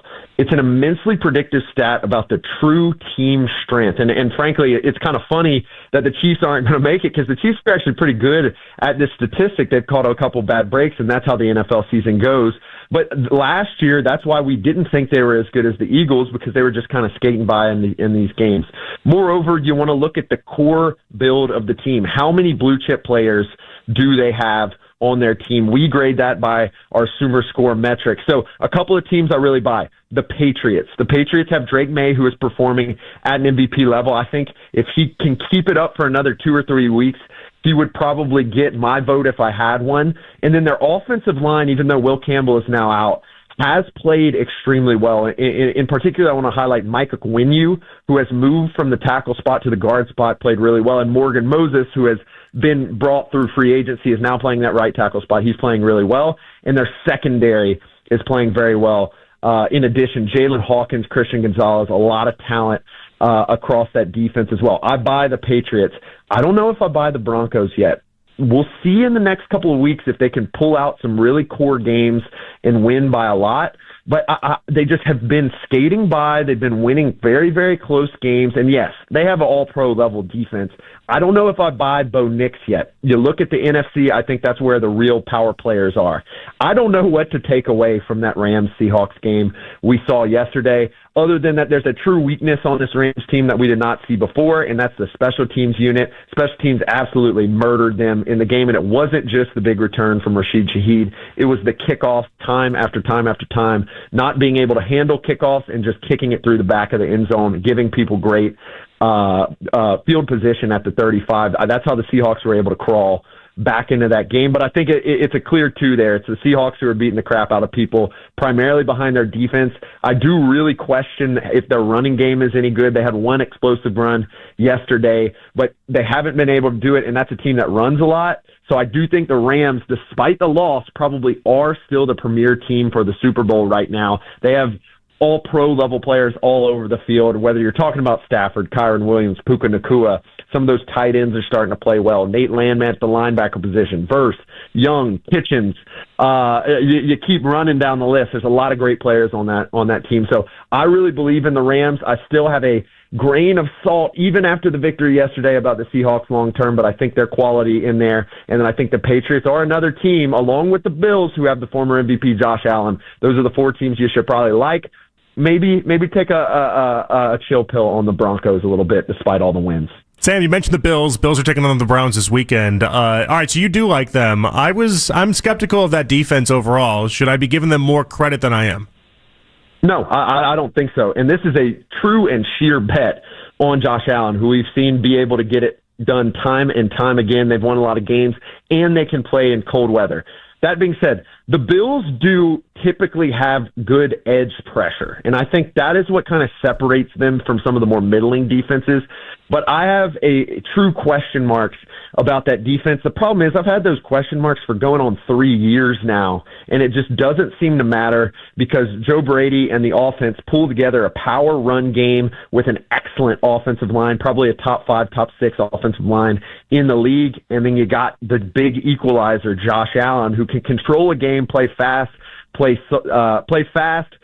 slow, play with his legs, play with his arms, come back, play ahead. And so it's really a true bet on Josh Allen. I have the same question marks that you do about the defense. Sam, great stuff as always, buddy. You knocked it out of the park here, and we'll talk to you down the line. Thank you so much. Sam Bruckhaus there, Sumer Sports. If you haven't caught Sam's work, does a great job. Always willing to do like a back and forth like we had there on the EPA. Good dude to boot there. Sam joining us on the Fan Hotline. We will react to what he had to say, and we do have to get into how much say a rookie should have, especially one that is not proven, in 5 minutes on 92.3 The Fan. 92.3 The Fan, 2020 Sports. The Browns had their final workday down in Berea today before they take on the Buffalo Bills down at Huntington Bank Field on Sunday. The Friday injury report is out. Jack Conklin, David Njoku, Denzel Ward, Dylan Sampson, and Deshaun Watson are all out for Sunday's game, while Wyatt Teller and Sam Kamara are listed as questionable. Elsewhere in the NFL, the league is fining Rams wide receiver Puka Nacua $25,000 for his comments about the officiating after the Rams' 38-37 loss to the Seahawks last night on Thursday.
seat. Cars get hot fast and can be deadly, so get it in your head. A message from NHTSA and the Ad Council.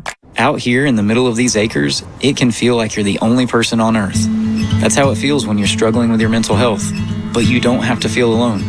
Find more information at loveyourmindtoday.org. Brought to you by the Huntsman Mental Health Institute and the Ad Council. The radio home of the NFL in Cleveland. This penalty's declined. We are Sports Radio 92.3 The Fan. As always, you can listen to this show and all of our local shows on The Fan on Apple Podcasts, Spotify, or wherever you get your podcasts. Shedeur Sanders has about 161 plays. Dillon Gabriel has about 217 plays. I expect that'll even out about this week, but they have almost the exactly same total expected points added, which is an excellent metric to put yards in context, really tell us the impact these players are having. Those are both solidly negative. They have nearly the same passing EPA. They have nearly the same success rate. Shedeur is slightly better. They have nearly the same scramble rate. They have nearly the same sack rate, and those are identity stats. So that's telling us, sack rate, scramble rate, that's on the quarterback. You can blame stuff like that on the offensive line from time to time, but that's really telling us how these two players are playing. Their main difference is the average depth of target. Shedeur Sanders pushing the ball way down the field. That was Sam Bruckhouse, Sumer Sports, giving us his take on Dillon v. Shedeur in the previous segment. We do have Danny Cunningham coming up in just about 15 minutes here to talk about DEF CON 1 with the Cleveland Cavaliers. However, I thought you did a really good job of, I don't want to say picking apart EPA, but explaining, I think it's really easy just to throw out Shedeur's 44th at EPA, Dillon's 43, and then acting like the quarterbacks are in the same league or as if we should just treat them equally. But you can see how it gets a little confusing, but I think it's important to just talk about for a second here. And one of the things I harped on was the idea that in that garbage time Ravens game, week 2, Dillon Gabriel got as much of a positive EPA as Shedeur Sanders had for almost 400 all-purpose yards. That makes no sense. He threw 3 passes. Mm-hmm. And Sam's response was, well, it was in a bigger moment of the game. No, it wasn't. That was garbage time. Like, what are we doing here, And then, the other side of this is, if you want to take it even further, half of Shedeur's EPA is in the negative because half of it came in that last week against Chicago. Mm-hmm. If he's got a negative 44 EPA and Chicago graded out as a negative 21, that's half of it. And so you can't tell me that, after 200 plays, we have this all figured out. Hold on. Pump the brakes for a second. You gave him a negative 21 grade in Chicago. That's half of his EPA in total off of one game, and then you gave him what was about 3.5 in the positive for a 400-yard game. So he'd have to have 7 400-yard games like he just did against the Titans to offset the Chicago game? Yeah. Shedeur's never going to win these battles if you just take the extreme lows and weigh them in such a way where they count 7 times as much as his extreme highs. Well, and I think it's interesting because Sam followed up in a rebuttal to what you're saying to say that basically, I'm going to paraphrase this, and I'm dumb. He's very smart, so I hope I'm warmly paraphrasing him here, that Dillon gets rewarded for not pushing the ball down the field because he doesn't turn the ball over. Yeah. And Shedeur gets hammered for interceptions, and it doesn't. The context of the interceptions don't seem to matter. I thought that's what bugged me. Getting hammered for the Jerry Jeudy interception is stupid. That cannot be derived to be a negative play. Even the third interception, where he's trying to get Fannin Jr. over the top, I don't think that's a great interception. It's certainly not the Jeudy interception. It's also not the first interception. He had one really atrocious pick, and I think if we're saying anything, I think this is what drives me crazy in the world of analytics and how we deal with interceptions. I'll live with the guy who is at this stage of their career, who I have to coach down to protecting the ball or when to take the risk, when not to, if he has something innate in him that allows him to make plays. I can't make pottery out of sand when it comes to Dillon Gabriel. Yeah. There's nothing there. And I think this is where the tape has to match what you're seeing. So Peyton Manning never would have made it out of his rookie season after leading the league in picks and throwing almost 30 of them if EPA was around. Or if even PFF. I almost took a job at PFF way back in the day. And so I learned one of the things they heavily look at is Do you have an interception like he did in the Titans game? Like, how does that, when you have that interception, how does that look? I told you he was never going to have a great PFF score off that game because that one interception would just negate all of it in their eyes. And it's like, these are the things I want him to be doing. These are the things that we should be encouraging him to do. But like in today's day and age, versus EPA versus PFF, whatever you want to look at, they are heavily critical towards those type of interceptions. It's just a reality. Like Brett Favre never would have made it out alive. Also, time of the year really needs to start mattering. Dylan got from game 5 to game 10, and he got into the meat of the season where there's, I would say, more fluctuation from game to game for each team, where teams are still figuring out who they are, and where you don't know yet, or the Browns maybe didn't know fully how bad they were yet. So he got the better opportunity. And Shedeur really is it now where we are in this. I don't know about the Raiders game because that's a great first start to have. But specific to like where you are now, Dylan didn't have to deal with guys giving up from game to game, which I think is where the danger zone you're in. We're also playing defenses right now. Like half of these defenses you're going to face, certainly the 49ers, for as injured as they are, that's a playoff team. That team's getting ready for the playoffs, right? That defense is rounding into the best version it's going to be.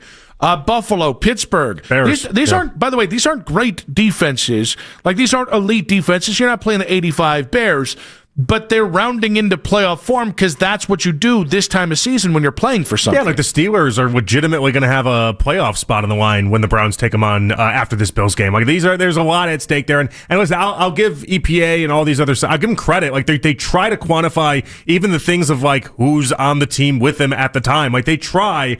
It's just impossible. That's the thing. It's just impossible. Well, and I think it's really important that you've pointed these things out for folks because I think the problem with the flood of analytics that we have now versus 20 years ago is while it's great to not just fall back on the eye test, you can really kind of fudge things or ignore the context like maybe people are doing with EPA and the influence of one game versus the previous three games. And listen, I think it works great on like a national level if you're just trying to do a catch-all, and you're just trying to be like, all right, so where I think this quarterback was here, let me go and see what EPA says, and we'll see throughout a full season where exactly that stacks up. And for the most part, you can get away with it if you're talking nationally.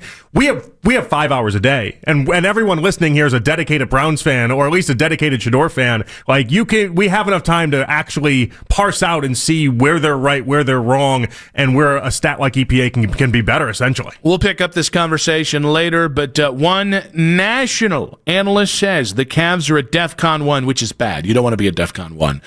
We'll see if Danny Cunningham agrees here in 5 minutes on 92.3 The Fan.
this season by following the Browns playlist in 92.3 The Fan on the Odyssey app. Headline sports news every 20 minutes here on 92.3 The Fan. From the University Hospital Sports Desk, I'm Michael Markoch.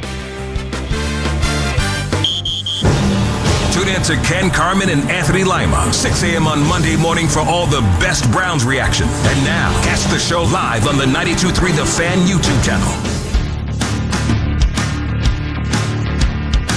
It's the 4 o'clock hour on Afternoon Drive. As you know, I'm not into vibes. As always, you can listen to this show and all of our local shows on The Fan on Apple Podcasts, Spotify, or wherever you get your podcasts. Nick and JP back on Afternoon Drive on a Football Friday, on an F-Off Friday. We are most certainly about the vibes. And other than the weather, the vibes are very good here. You guys can vote, though. We have thrown out the poll there on the 92.3 The Fan YouTube channel. Chat, what are your expectations for Shedeur Sanders against the Bills? 77% of votes right now saying bounce back game. 23% in Coinlito saying more of the Bears game. We also have Cavs. Is it a must-win game tonight? I don't know. I do know that Zach Lowe, I'm now rhyming again. This is really getting me here today. Both of us are rhyming randomly. It's a little fun. But Zach Lowe saying the Cavs are at DEFCON 1, which I've been assured is not good. And it's not great. Everyone wants to talk about the Cavs in the past 24 hours. Bill Simmons came out with a trade idea. I think we're picking over the corpse. We got Darius Garland going for Chris Middleton. Okay, that's drugs. Don't do drugs, Bill. You're too smart. I think for drugs are the only thing keeping him going at this point. Well, he does live in L.A. Everyone does drugs in L.A. That's a snowy town. I'm California sober. Okay. Doesn't matter what decade. It doesn't matter. It doesn't matter who's there, who's not there. Snow will always be bountiful in L.A. Yeah, that sounds like a fun place to live.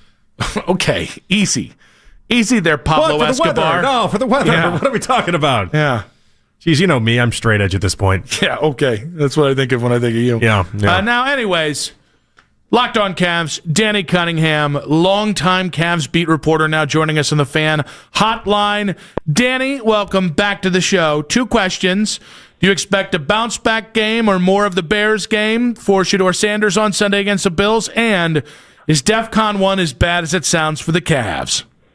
I do not expect a bounce-back game for Shedeur Sanders against the Bills. I think that it's tough to, man, this weather is not going to be advantageous for him. I think it's going to be tough going against a playoff team.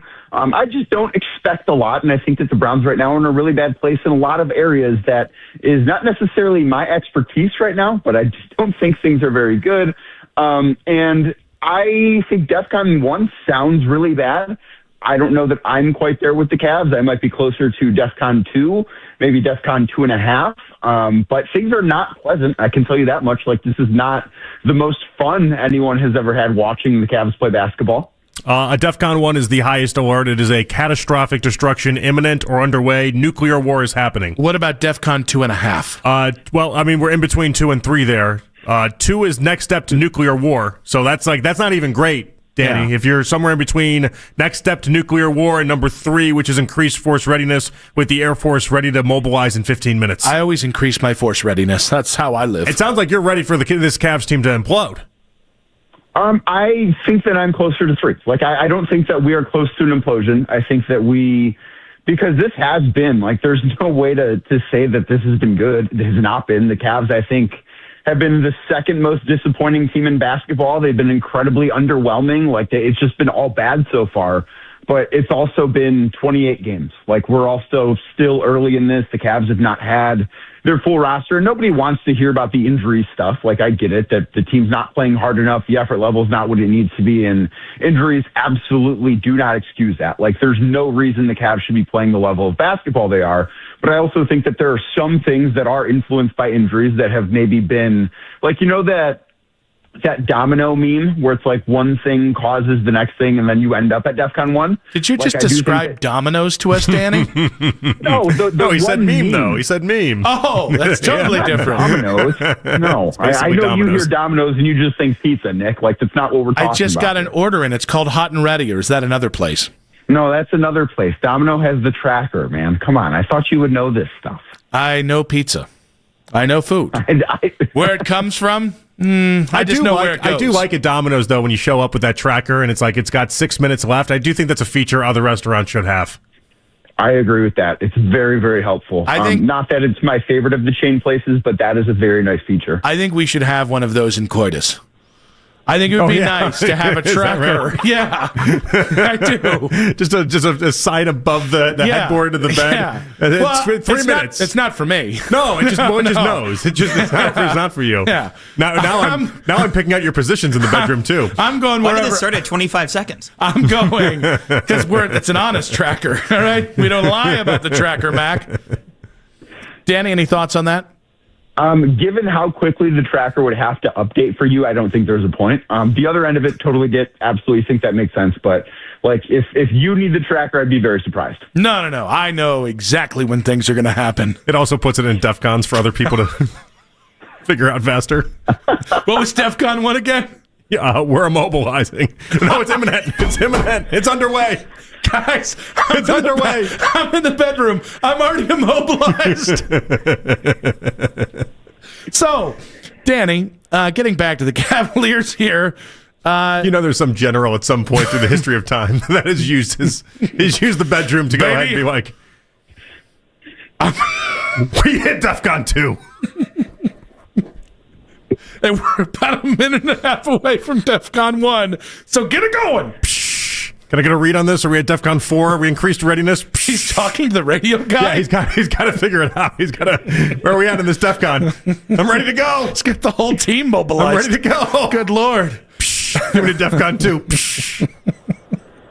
So, Danny, people are hypothesizing that while people espouse things like injuries are the problem or it's this, that, the other, people are hypothesizing that it is actually much worse than that there's a deep fracture within the Cavs. I know where you're at DEFCON-wise, but I will ask you, how much of a chance is there that this is like something real that could end up maybe prematurely ending this iteration of the Cavs? I mean, I think if this season continues down this path, that absolutely could be the case. Like if this Cavs team continues to underwhelm and continues to not be good, then we'd be looking at change this summer. I have zero doubt about that. Like this team cannot be the most expensive team in basketball by a wide margin and then just be around 500. That's not good enough. That's not worth the money that the Cavs are paying. And I think at that point, you absolutely would have to look at making changes that you would have to make. But I think it'd be short-sighted to really think about that right now. And like internally, I've been at a lot of games this year. I've been in the locker room after every game I've been at. Like they're frustrated. I totally have seen that, but I don't see the sense that this is some broken group, right? Like I've not gotten that from being in the locker room, from talking to people. I think it's a frustrated group. I think it's one that knows that it is much better than, or should be much better, I guess, than what their record is. They've got every chance in the world to still turn it around. Like a team that is 15-13 by no means should be happy, but by no means is their season over either. And one example they've used lately is last season's Indiana Pacers, where the Pacers were 10-15, they were 13-15 through 28 games, and they finished with 50 wins and were, an Achilles injury away from holding the trophy at the end of the year. I'm not going to say that is what is going to happen with the Cavs, but I also think that it would be a little silly right now to just say that the Cavs are finished, it's time to blow things up. I just don't think that that's where we should be. What has happened with DeAndre Hunter? I think that confidence has been lost a little bit. I think that obviously the shooting is the biggest thing, and I think he has let that affect other parts of his game, and I think that has been something that has been a problem with the Cavs overall. Hunter this year, I think, is at 31% from beyond the arc. I don't have the exact figure right in front of me, but it's been bad, and it's felt bad, and I think that has led to some slippage defensively. I think that some of the lineups that he's been in maybe haven't necessarily benefited him. I do think that at the start of the season, I expected his role to look a little bit different than it did in the way the Cavs were going to use him. And I wonder if that is something that maybe has led to this prolonged slump that he's in. I still think there's a good basketball player in there. Like, I don't look at him and just say, hey, you stink at basketball now. You're not the sixth man of the year candidate you were anymore. Like, I don't think that's the case, but he has to figure it out at some point soon for the Cavs. The Cavs have a lot of guys, I think, in that bucket, and he is probably the most high-profile guy right now that's going through this that's not been very clearly impacted by an injury. Danny, what is more likely if the struggles persist? And again, these are two extremes. The Cavs trade one of the core four by the All-Star break, or Kenny Atkinson is replaced by the All-Star break? I think the more likely thing is that one of the core four were to get dealt by the All-Star break. And to be clear, I don't think either of these things are likely, but if you're making me pick, that's the direction that I would go, because this core has been together for quite some time, right? Like, this is, I believe, the fourth season where that group has played together, and they have already changed coaches, right? Like, this is a group that hit its ceiling under J.B. Bickerstaff. I still contend that that was the right move to make when they let him go and hired Kenny Atkinson. I think that was the correct thing to do, but at a certain point, you need to look at the players that are playing, and it is a group of guys that I think is extremely talented, but they've not played to that talent level. And if things get worse, I think that is the direction that would be wise to go, because they've already tried it under a new coach, and at a certain point, maybe you need to try and shake up the roster, which the Cavs have not really done. So that's the direction I would pick. However, I would not do either of those things, truthfully, because I think this is a long season and you need to let it breathe a little bit. Yeah, and so you've established, obviously, where your thoughts are with this team for at least up until the trade deadline. But if Darius Garland does end up on the market and they are interested in moving him, what does that look like for the Cavs? What kind of return should we be thinking about? How does this play out? Not a good one. And part of the reason why I feel the way I feel about the trade and stuff like this is the value on him right now in the open market would not be high, right? Like, if you believe that this is who Darius Garland is just forever going to be, that he's not worth much in the trade market, then you're kind of screwed anyways. So I think that they'd be looking at not being able to get back a player nearly of his, like any deal that would happen during the season, that if the Cavs were to move off of Darius Garland is going to be the best player in that trade. And I think if you're the Cavs and you're trading the best player away in a year where you went into it saying we should be able to win the championship this year, obviously that means things have gone very, very poorly. So I do think that while it's easy for some people to say, oh, they need to trade Darius, they need to trade Garrett, like, you also have to look at what you would get back. And I have not seen deals out there that make the Cavs better or even a more complete basketball team right now by accomplishing that. If you get to the summer, I think things could change a little bit as far as that goes. But if you do this during the season, I just think it would not be a good outcome for anybody involved. Danny, if this kind of goes the way it continues to go at the end of the season here, maybe you're a play-in team or a 500 team and you don't make the Eastern Conference Finals or the NBA Finals, how much of a chance do you think it is that Donovan decides, you know what, we tried it, didn't work, maybe I'm the odd man out?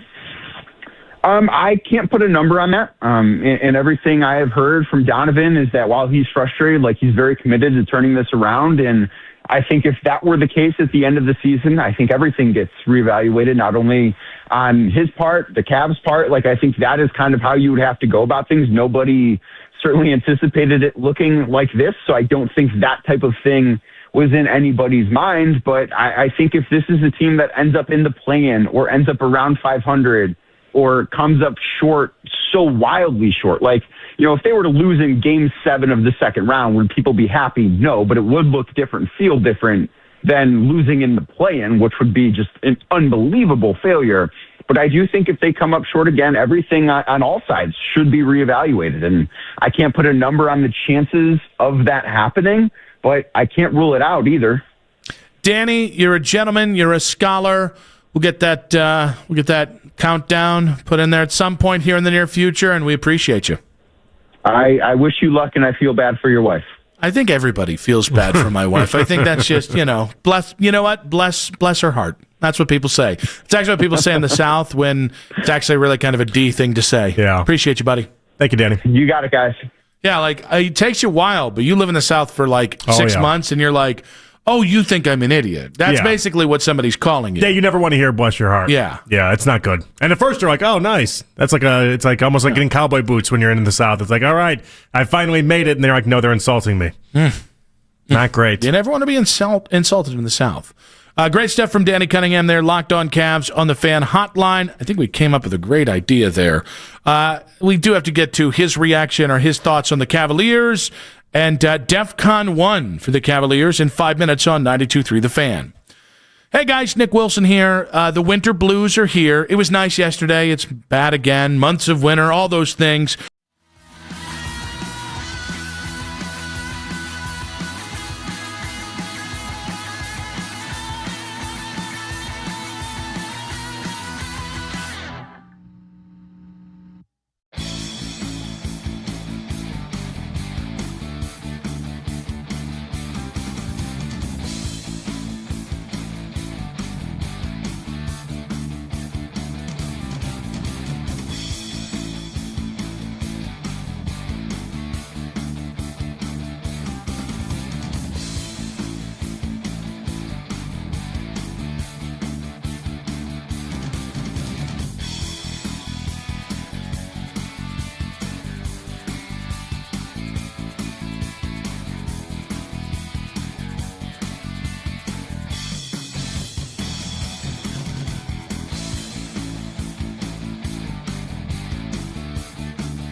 Want to catch highlights from the Fan from earlier today? Get over to 923thefan.com or favorite the Fan on the Odyssey app for all of today's headline segments. Headline sports news every 20 minutes here on 92.3 The Fan from the University Hospital Sports Desk.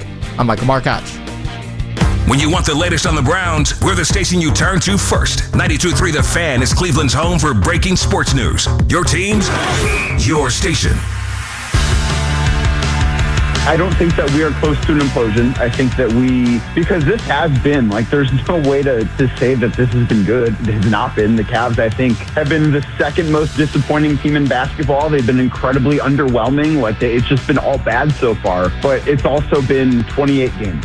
We're also still early in this. The Cavs have not had their full roster. Nobody wants to hear about the injury stuff. I get it, that the team's not playing hard enough. The effort level's not what it needs to be. And injuries absolutely do not excuse that. There's no reason the Cavs should be playing the level of basketball they are. Danny Cunningham of the Locked On Cavs podcast. And, of course, Danny does so much great work across so many outlets. Always love having Danny on, one of the true nice guys in the sport.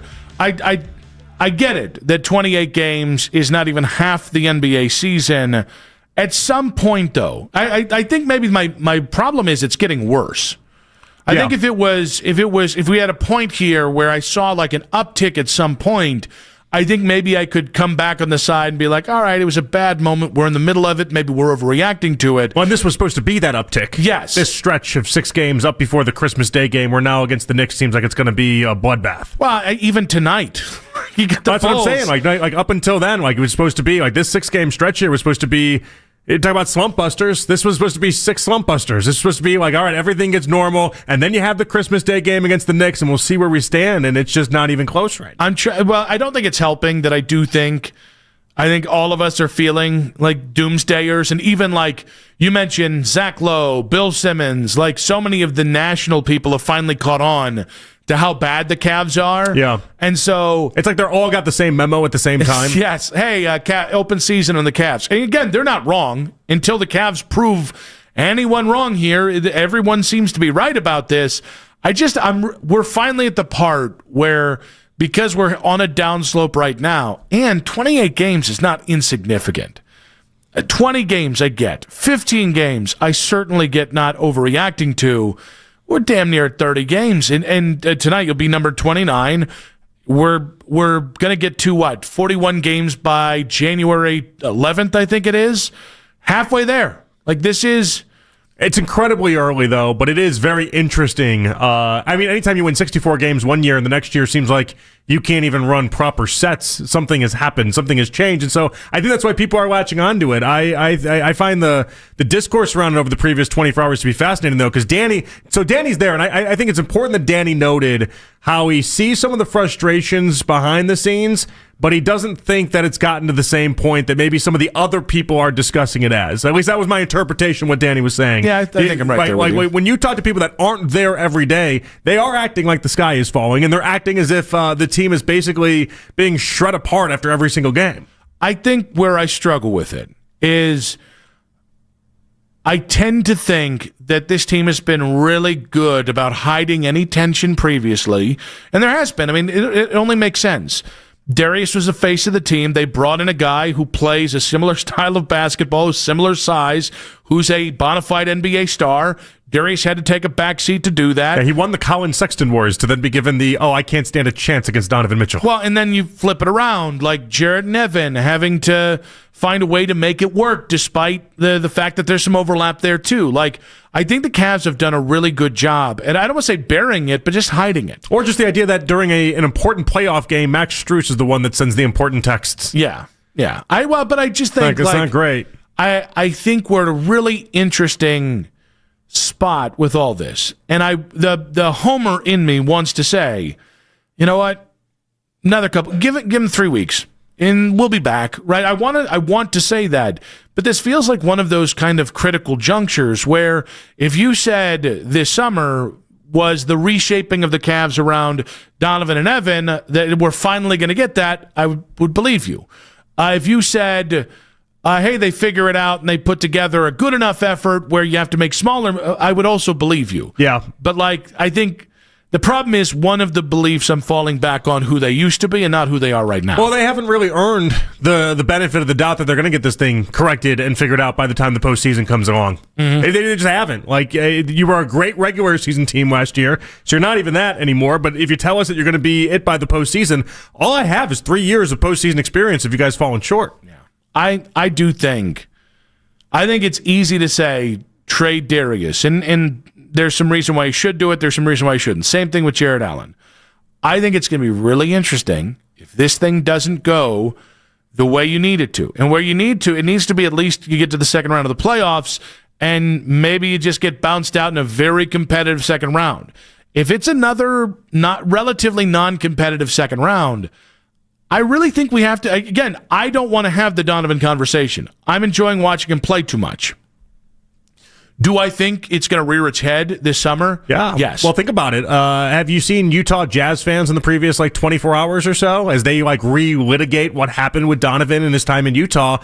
I saw it the other day. It's an interesting post. It was the idea behind wait a second. And I'm taking some liberties on my own here and obviously adjusting it. But it was the idea of Donovan and Mike Conley. Okay, how was that going to work? And I'm thinking to myself, Mike Conley at all of 6'1". Donovan's only been paired with other undersized guards, and and the Cavs thought that this was going to be the thing, and Jazz fans are like, how did you not see this coming? We did this. The whole Utah Jazz time was us going through what you guys are going through right now, and you guys are doing deja vu for us. You guys are doing the repeat version. Yeah, I mean, I think it's fair that they say that. I would also say the highs have been pretty high here. They've not been what we wanted. This thing has been successful to this point. I think I'd what sign scares up for you, it in a second. Yeah, I just think my thing is the trade right is still now a good trade. Is I think this is the first time where I'm well, is there more beyond the second round here? And again, I don't know. I think it's because this is the first time that we've had these thoughts. I don't know what the right answer is if this thing doesn't get righted this season. Well, a couple years ago, they had to face the idea that you had to either break up the two bigs or the two guards, and they decided to do neither. And at that time, we had so many conversations about what to do. The reality is at that point, they probably should have traded Darius. Mm-hmm. Realistically, if you could put yourself in a time machine, you'd take yourself to 2 years ago, you would trade Darius, you'd get him a bigger guard to combo with Donovan, and you'd make that what you do and you'd run with it. But they didn't do that. They stuck with Darius, and I get why. At the time, Darius still offered up a lot of prospects in the future, and but it hasn't worked. It hasn't worked out the way that they thought it would. I think my concern with trading Darius, well, right now you're not getting enough value. I still don't like what you're going to get from Minnesota. I can't remember the third. San Antonio, I don't think really is ever going to replace Darius or De'Aaron Fox with Darius. And then are you going to go to Washington and maybe get a pick and then a couple of young guys who fit Donovan and Evan but are incredibly young and developing? Look at the value across the NBA. Small guards that don't play defense and score it's not a dime a dozen, but look at John Morant's got no interest right now. Why? He fits that profile. Trae Young's got that interest, zero interest right now. Why? The conversations today were around whether or not the Hawks look better without Trae Young than with him as he makes his return to the court. I think Ja and Trae's conversations are different. I think Ja is nobody trusts him. Well, the health thing is real. They fit under the same profile, though. That profile of I think you can score. You're a smaller guard that can score and don't play defense. I don't think anyone wants that human in their locker room. And I think the same thing with Trae. I think Darius. I could see a team like Washington. I hate the trades that you can pull with Washington. But I could see a team like Washington say he'd instantly be our best player. He fits with Olivier Sarr. And a couple of the other young pieces that we have, they do have Keyshawn George. Maybe they hold him in the trade, so now you've got a big two that plays next to him. I could see a team like Washington saying, Darius is our quick path to relevance. The problem is all the other teams are just, I think, bargain hunting. I mean, LaMelo Ball falls in the same category too, though, and it's there's no value for these guys right now. The LaMelo thing's crazy. I think because he's box office, he sold a lot of tickets in a town that there's not a lot of people going to Hornets games for a long time, but man, they do not like him. Since Borrego left, and when I say they, I'm talking about they're really frustrated with this idea, almost like a 6'8" version of Trae Young of there's tremendous skill there, but he's just not a winning player. Yeah, I mean, it's tough. The market right now is really tough for those type of players. And so, but the reality is, though, is Darius is going to command basically Very, very little, or it'll be like what Bill Simmons floated out with Chris Middleton and something that won't inspire anybody. Wait, you ask yourself this: do you shake it up just to shake it up, Nick? I don't know, because I don't know what that looks like. Like where you with certainty get the worst player in the return off the trade, but it gives you a little bit of a different look. I just have to know what that like. I'm not trading Darius for. I'm trying to think of I'm not trading him for Herb Jones. I like Herb Jones, by the way. Very good player. Guy, Herb Jones. But as the centerpiece of a deal, I'm just not doing it, right? Although my hope is Joe Dumars a bit goobery. Big time. Maybe a little Trey Murphy and Herb Jones for Darius. Who says no? I have seen a lot of people coming around to the idea of Darius for Zion, which I said 2 years ago I'd make that deal. I said a year ago I'd make that deal. And I still don't trust Zion not to eat Cleveland food. But it's the same problem even if I was like the Pelicans right now with Zion. Like, you're doing the same thing that we're talking about with Darius. You're selling at the lowest of low. You're selling your problem for somebody else's problem. But you're selling your problem at the lowest point. It's hard to convince these GMs that they need to do that at that point. But I think it would be fun. Zion here? Come on. We have to immediately... So you trade Jarrett Allen, too. 40 games a year. He's a lot of fun. How does Zion and Mobley work together? Don't Zion and Darius, they can be traded for each other. Oh, no, I'm not worried about that. I'm worried about Zion and Mobley next to each other. I'm trying to figure out how that works. Well, Zion waddles a little bit. The Pelicans have they have a big team in general anyway. They seem to but they don't make it work. I can't act like they make it work. I'll be different here. Yeah, okay. But I would rather Darius for Zion in a move that totally changes what you do than Darius for Ja Morant. I don't want any part of that. I don't know, man. I think what they've done and what they've tried to do is really commendable. I think given Donovan's age, I think they're going to have to give serious consideration even before he says, I want out. I think if this goes really poorly, I think it's, you know what? Let's get as much as we can for Donovan, recoup all those draft picks, get a couple interesting young players, see if we can protect Darius with a big 2, and then a separate trade, you move Jarrett, get under the second apron. I think you can do all of that a lot easier than, hey, make Darius and Jarrett turn into things that are perfect to play next to Donovan and I know, but the hard part there is you're banking on a lot of Darius's health that I just can't bank on right now either. And so, this is tough. It's a tough conversation. The problem is with Donovan, you're playing an age game. So the other side of this is with Donovan too is that I don't think it's an accident that he's never made it to the conference finals. He's been the through line through both the Utah teams and the Cavs teams. There is a part of his game with the usage rate and everything that is attached to it that might just not lean well to advancing into the postseason. Now I'm going to fall back on Utah fans. Utah fans are just they're acting as if they saw this coming a mile away. Yeah, they're getting weirdly cocky about the whole ordeal. If I'm being honest, for about a team that's going to win 17 games this year. That still stinks, and it hasn't even tanked well. I know. Really, dog? They got a good end of the market inside of things, though.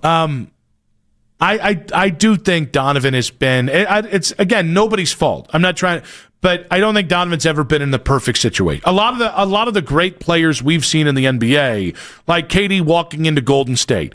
In fairness, Steph lucking into playing next to the perfect player to play next to him, and Klay Thompson, and both of those guys who are nicer guys or came into the NBA seen as nicer guys, finding the ultimate D to play with in Draymond Green.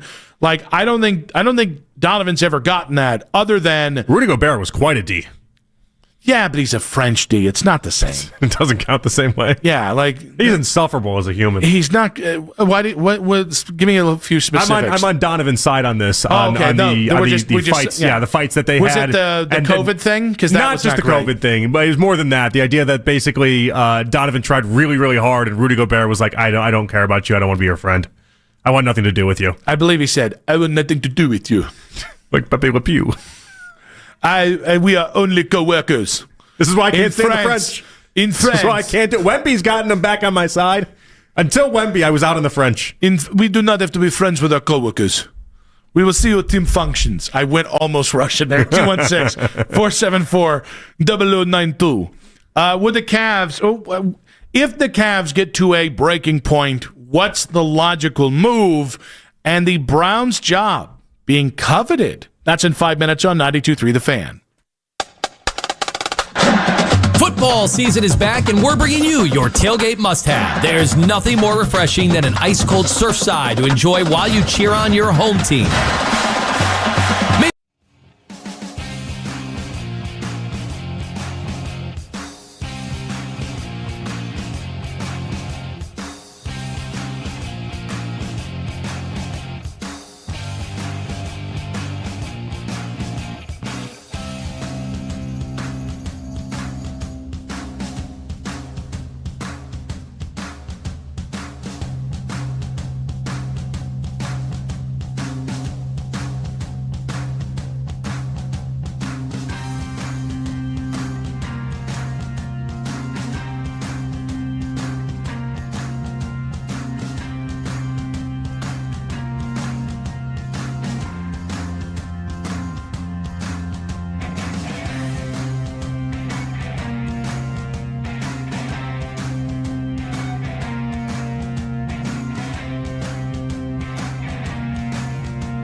Learn about the real thing. Talk to your healthcare professional today. Call 1-833-OZEMPIC or visit Ozempic.com to view the medication guide and to learn more about Ozempic. Semaglutide injection 0.5, 1, and 2 milligrams.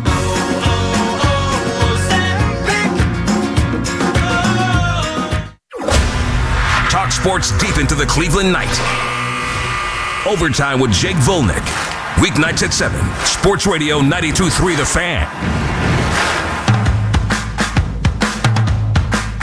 The lead coming up in 20 minutes on a football Friday, on an F-off Friday.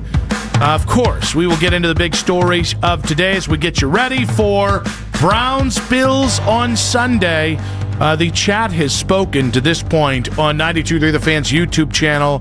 77% of 150 votes saying they're expecting a bounce-back game against the Bills. You guys can vote on that, but Bill Barnwell of ESPN, a noted analytics guy, big football guy, ranked the Browns as the third best potential job opening this offseason. It should note, it's Bengals, Browns, Cardinals, Dolphins, Falcons, Giants, Raiders, and Titans that he has ranked, and he's got the Bengals and the Cardinals ahead of the Browns, JP. Yeah, I think it's really interesting. I don't know many people that would have the Cardinals ahead of, or really, I mean, because that could be that'd be the number one job this year. Because think about it, Zach Taylor's likely to stay in Cincinnati. Yeah, he's got 2 more years. 2 more years. They're too cheap. It is what it is. So, like the Cardinals of all teams, they don't know what their quarterback situation is. I think they're not going to get a high enough pick. Phelps thinks they're going to trade Marvin Harrison Jr. Like I don't know where we're getting this being a great job from. I think it has something to do with the cap space, and he does call out a couple other things.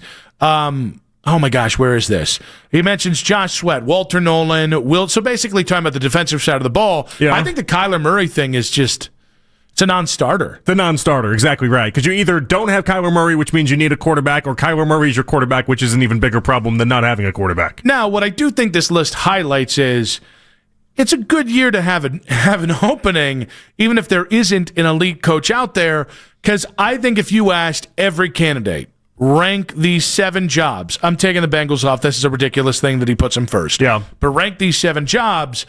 I think if you have 30 candidates, you're going to have 30 different rankings, including probably the best that I think any team's going to get is maybe 10 of the 30 votes, and I think that'd be the Titans because of Cam Ward. Well, so the real question of this, though, is do you buy the idea that the Browns are one of the better head coaching openings? I don't know. I can see the hesitation. Well, I just because I can see the benefits. If you believe in Shador, if you look at that defense, if you like have a connection with Andrew Berry, assuming he's going to be the GM, like, oh, and by the way, Jimmy Haslam, for all the things you can say about firing people and interference, the dude spends. He spent more than anybody in the NFL over the previous 5 years. You know, as they reset this pay cycle, they're going to go after it the same way the Eagles have for now half a decade.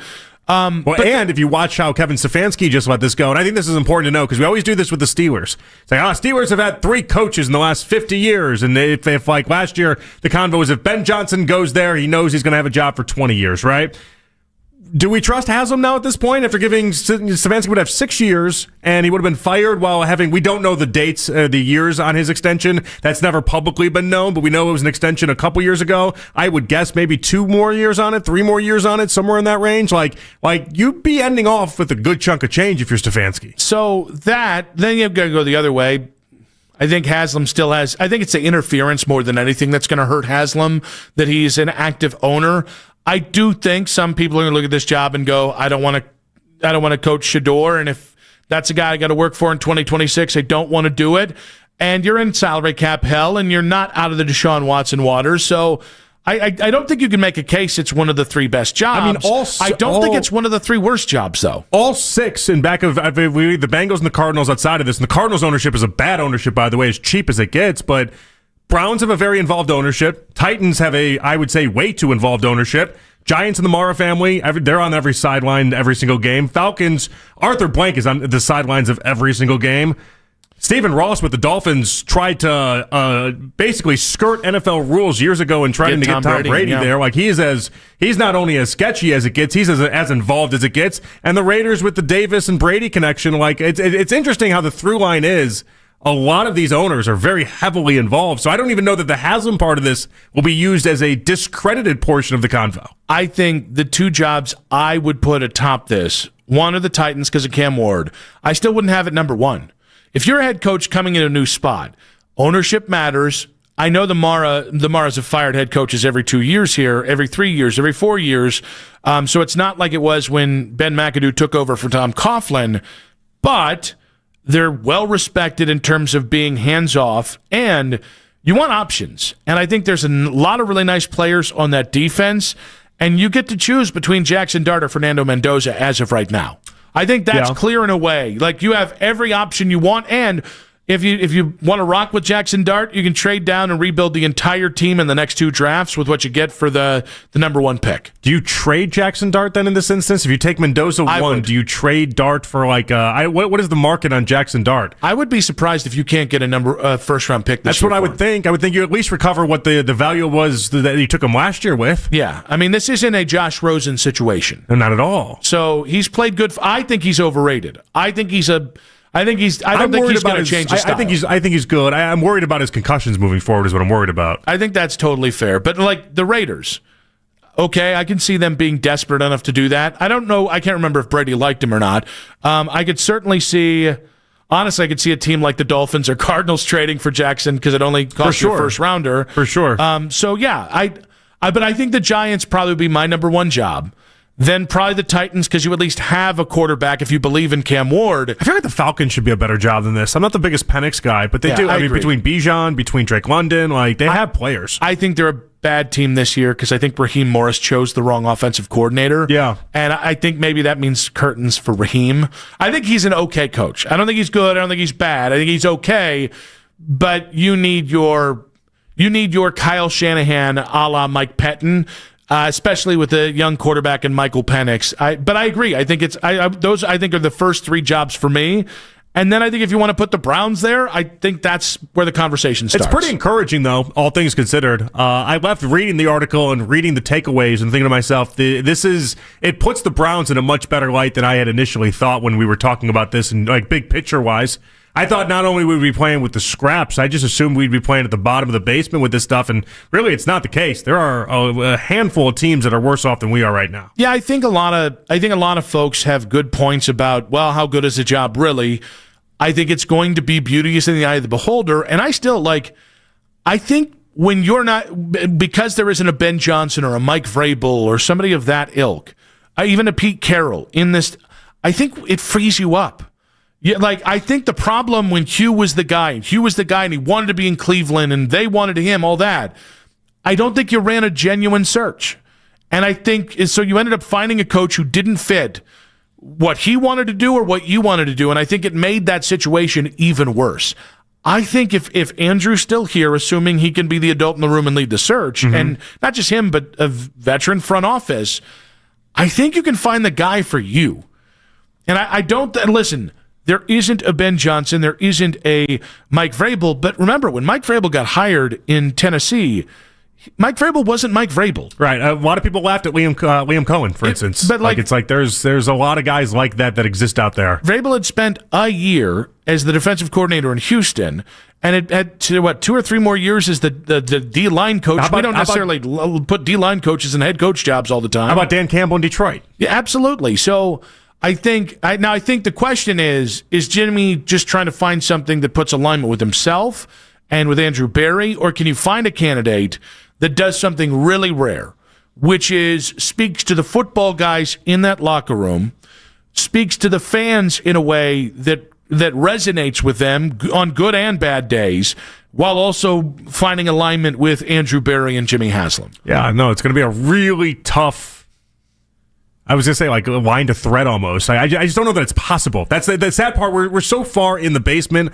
of all of these coaches because everyone's just plucked apart, and you've taken the Zach Taylors and the Matt LaFleurs, and you've gotten the Kevin O'Connells, and we're just at the end of this offensive explosion of different assistants. I was even thinking in my head, I'm like, do you just go out and get Bobby Slowick, who 2 years ago was considered awesome when he did the 1 year with C.J. Stroud and then just kind of disappeared? Do you go down that road? How deep are you willing to take this? I'm willing to not hire an offensive head coach.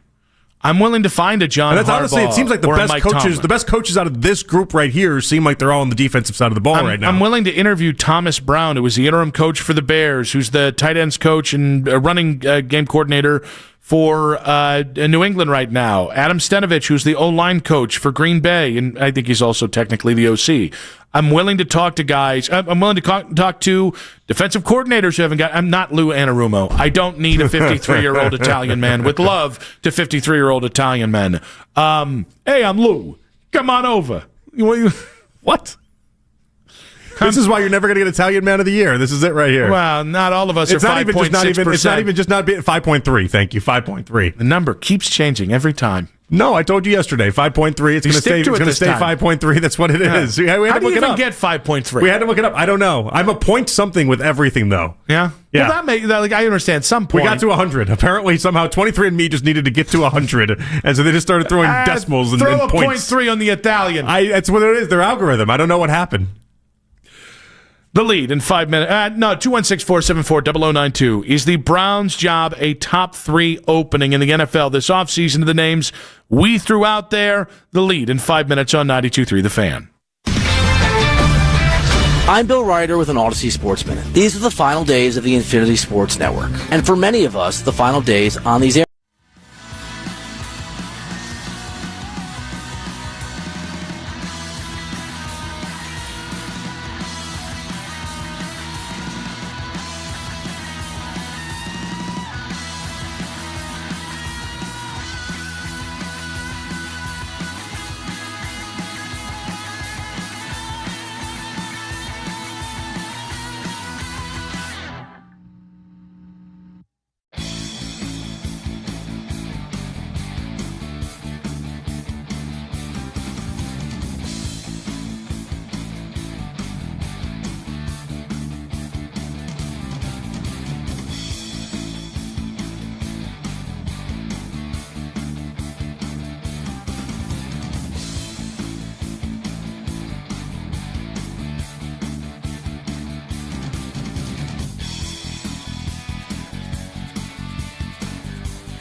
Astros number 2 prospect Jacob Melton in that deal. Listen to The Fan Rewind weeknights 11 p.m. to midnight. All the best segments from all our shows, and you can always listen on the Odyssey app.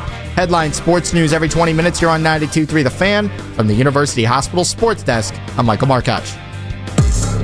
What do the next 3 games mean for Kevin Stefanski? This is the place to talk about it. We are Sports Radio 92.3 The Fan.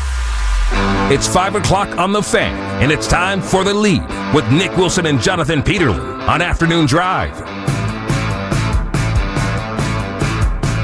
Nick Wilson, Jonathan Peterlin back on Afternoon Drive. It's a football Friday. It's an F-off Friday. The show is flying by. Hope everybody out there getting ready for a nice, hopefully warm, safe weekend out there. 2 bits of NFL news to pass along. One, Matthew Judon has signed with the Bills. He was cut by the Dolphins 2 days ago.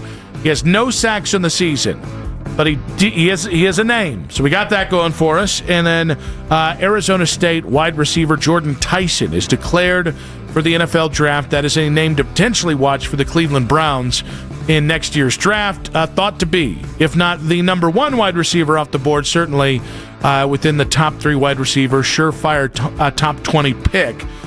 All that being said, Daryl Ryder coming up in Carry the 2 60 minutes. A little update there on the Twitter poll for any of the Shahaders out there. Bounce back game.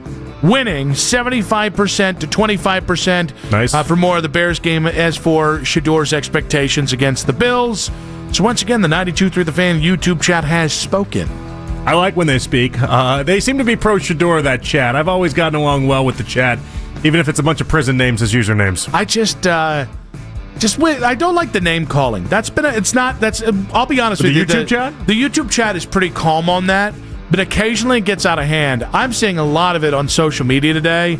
Not necessarily at us, but just, guys, it's not that serious. No, we're talking Simmer sports. down. It's okay. Like the people, we've just lost the plot on how to just have a conversation and have fun. This is sports talk.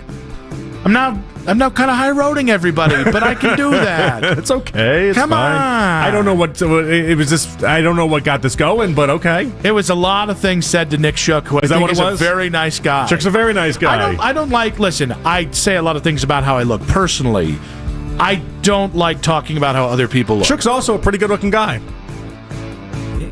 He's fit.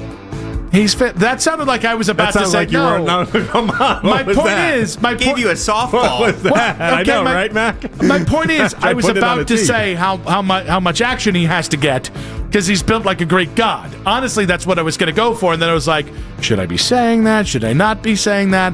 I double pumped on my own inappropriateness, not the fact. I'm going to say this right now into the camera. Yeah, right now. Nick Shook is one of the 5 sexiest men. 5 in Cleveland. And it's been bona fide.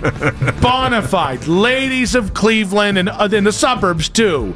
Can't get enough of that fella. I don't know why I thought he was like 45, not 33, though. Is it the no hair? It might be. It might be. He just gave off like a 44, 45, I single his whole life vibe. I don't know.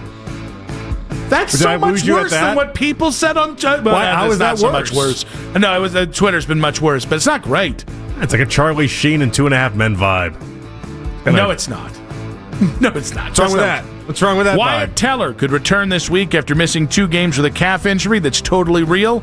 Kevin Stefanski was asked about his status and what the offensive line could look like on Sunday if he does play. Need to see really how we come out of it the next 48. Do you anticipate rotation? Yes, but need to see how we do the next 48 hours.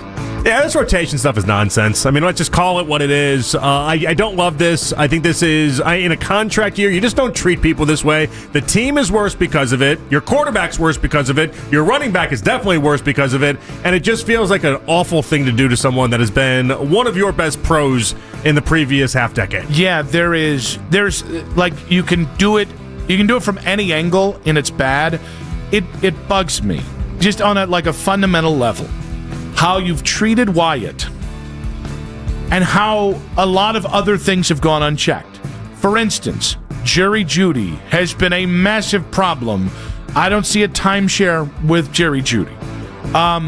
The Deshaun stuff, obviously, but At no point, we protected Deshaun until the last minute. We couldn't re-sign Joe for 2024 because we didn't want to hurt and they're still Deshaun's feeling. Protecting Deshaun in many ways, based off of what was said today and everything that's attached to, are they activating him? Are they not activating him? Like, they're protecting him right now. Wyatt has been Wyatt and his family have been an incredible member of the Cleveland sports community. Mm-hmm. Wyatt treats a lot of people I've never so much respect. Everybody that I ask about guys in the locker room, he grades out immensely.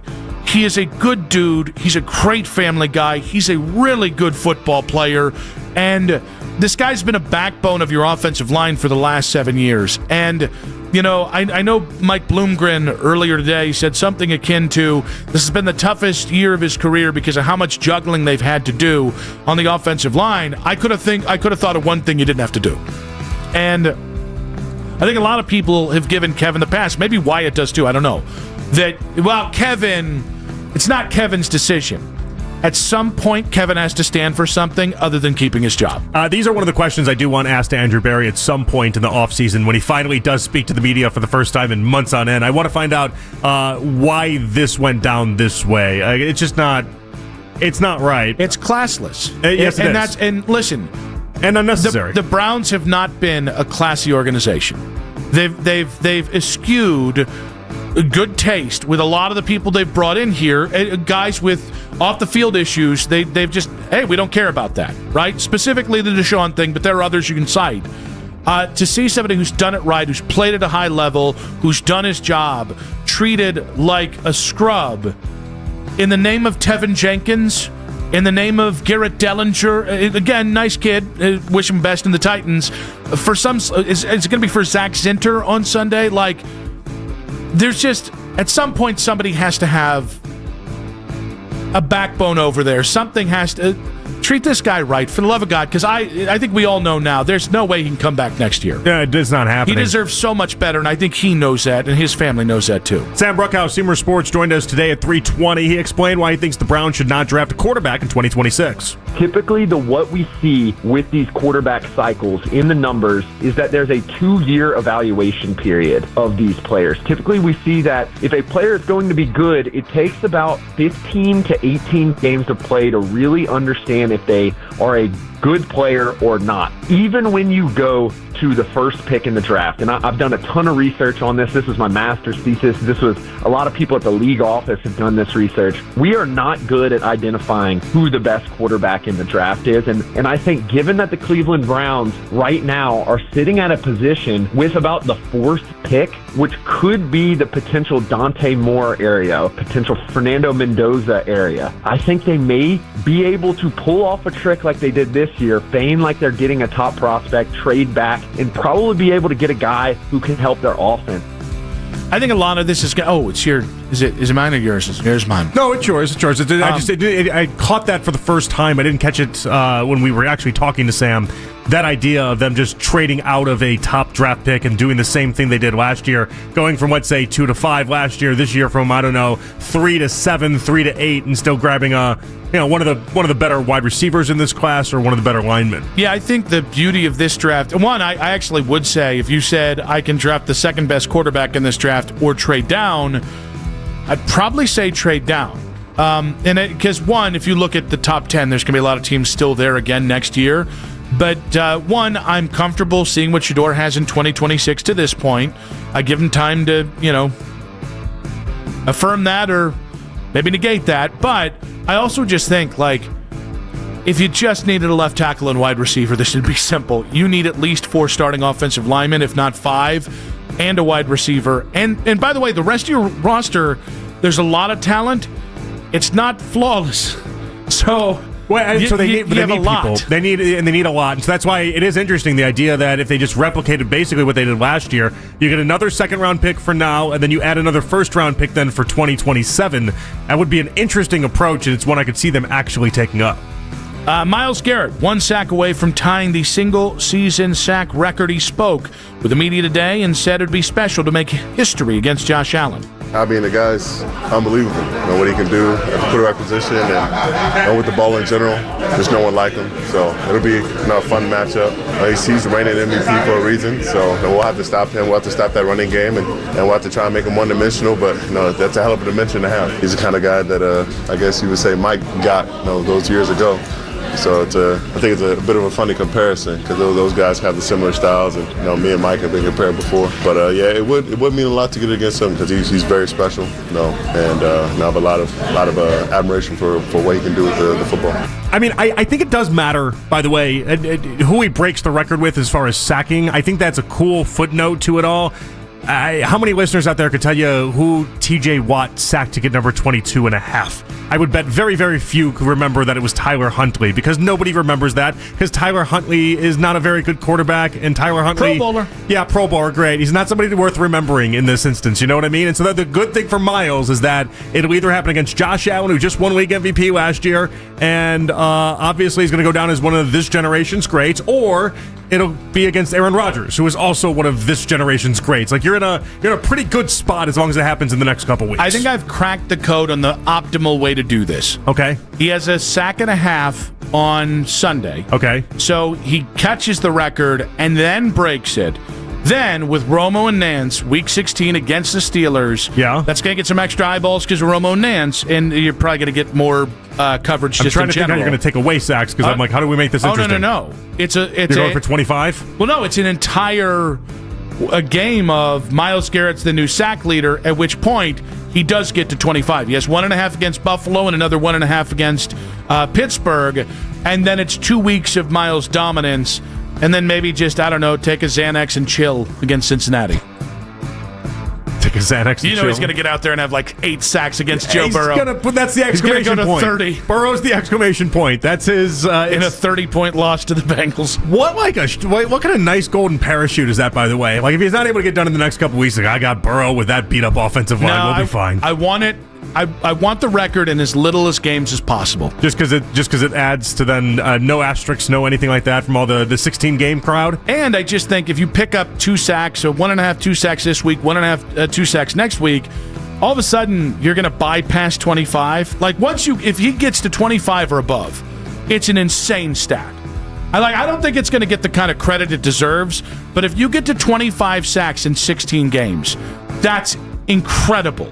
It seems so, it's 22.5 to 25. No, 25 sacks in 16 games is insane. Does Josh Allen... In the membrane. Does Josh Allen give him like one of those faux hugs, or does he seem pissed about the ordeal? Oh, Josh gives him a faux hug. Aaron Rodgers... I think Aaron Rodgers is pissed.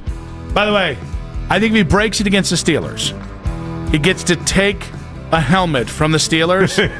Round 2 for Mason Rudolph. Mason, get over here. Yeah. You had it coming, buddy. Yeah. Come on, get over here. Now, in fairness, get over here, Mason. Mason gets to say whatever he said the first time that got it. Well, I don't think you get to say that. Well, no, but this time I don't think you get to say that. This time we actually put the sonar at him. It was, so we have it. It was there. We had it the first time, too. Well, no, but this time we release it. Yeah, okay, that's the difference. Yeah. We know from the NFL, we'll just be able to scrub it and get rid of it like they did before. Actually, I got it even better. I figured it out. Yeah? You go to Mason Rudolph. Okay. And says if he gets to 25 sacks today. Yeah. Okay? Or if he just beats a record. I don't know. Anything happens, really. The game's played. You get 1 of 2 choices. You either get 1 shot from him with a helmet, your helmet, or we're going to release the sound. From 2019. If I'm Mason, you have to take you got to take the shot to the helmet again. Yeah, no, absolutely. But just hope he misses, right? And you're like, thanks for giving me another opportunity to go ahead and take a shot in the head. He goes, thank you, sir. May I have another? I just don't want that sound out there. Listen, there are opportunities. You get on record saying that word. There are opportunities out there in the media for you. Come on, AM band. Yeah, well, there's a lot of news networks out there. There's a lot of news networks out there these days. A lot of news. Some real, some not. A lot of networks. We'll continue on talking Miles' record-breaking moments. Will it be this weekend, next weekend, in Miles the Mercenary in 5 minutes on 92.3 The Fan.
rivals, and culture shapers. And trust me, I'm not holding back. On the court or on the mic. 2 new episodes every week. New segments, big conversations, real basketball talk for the real hoop heads. Listen to and follow the Draymond Green Show wherever you get your podcasts. We're back. We're better.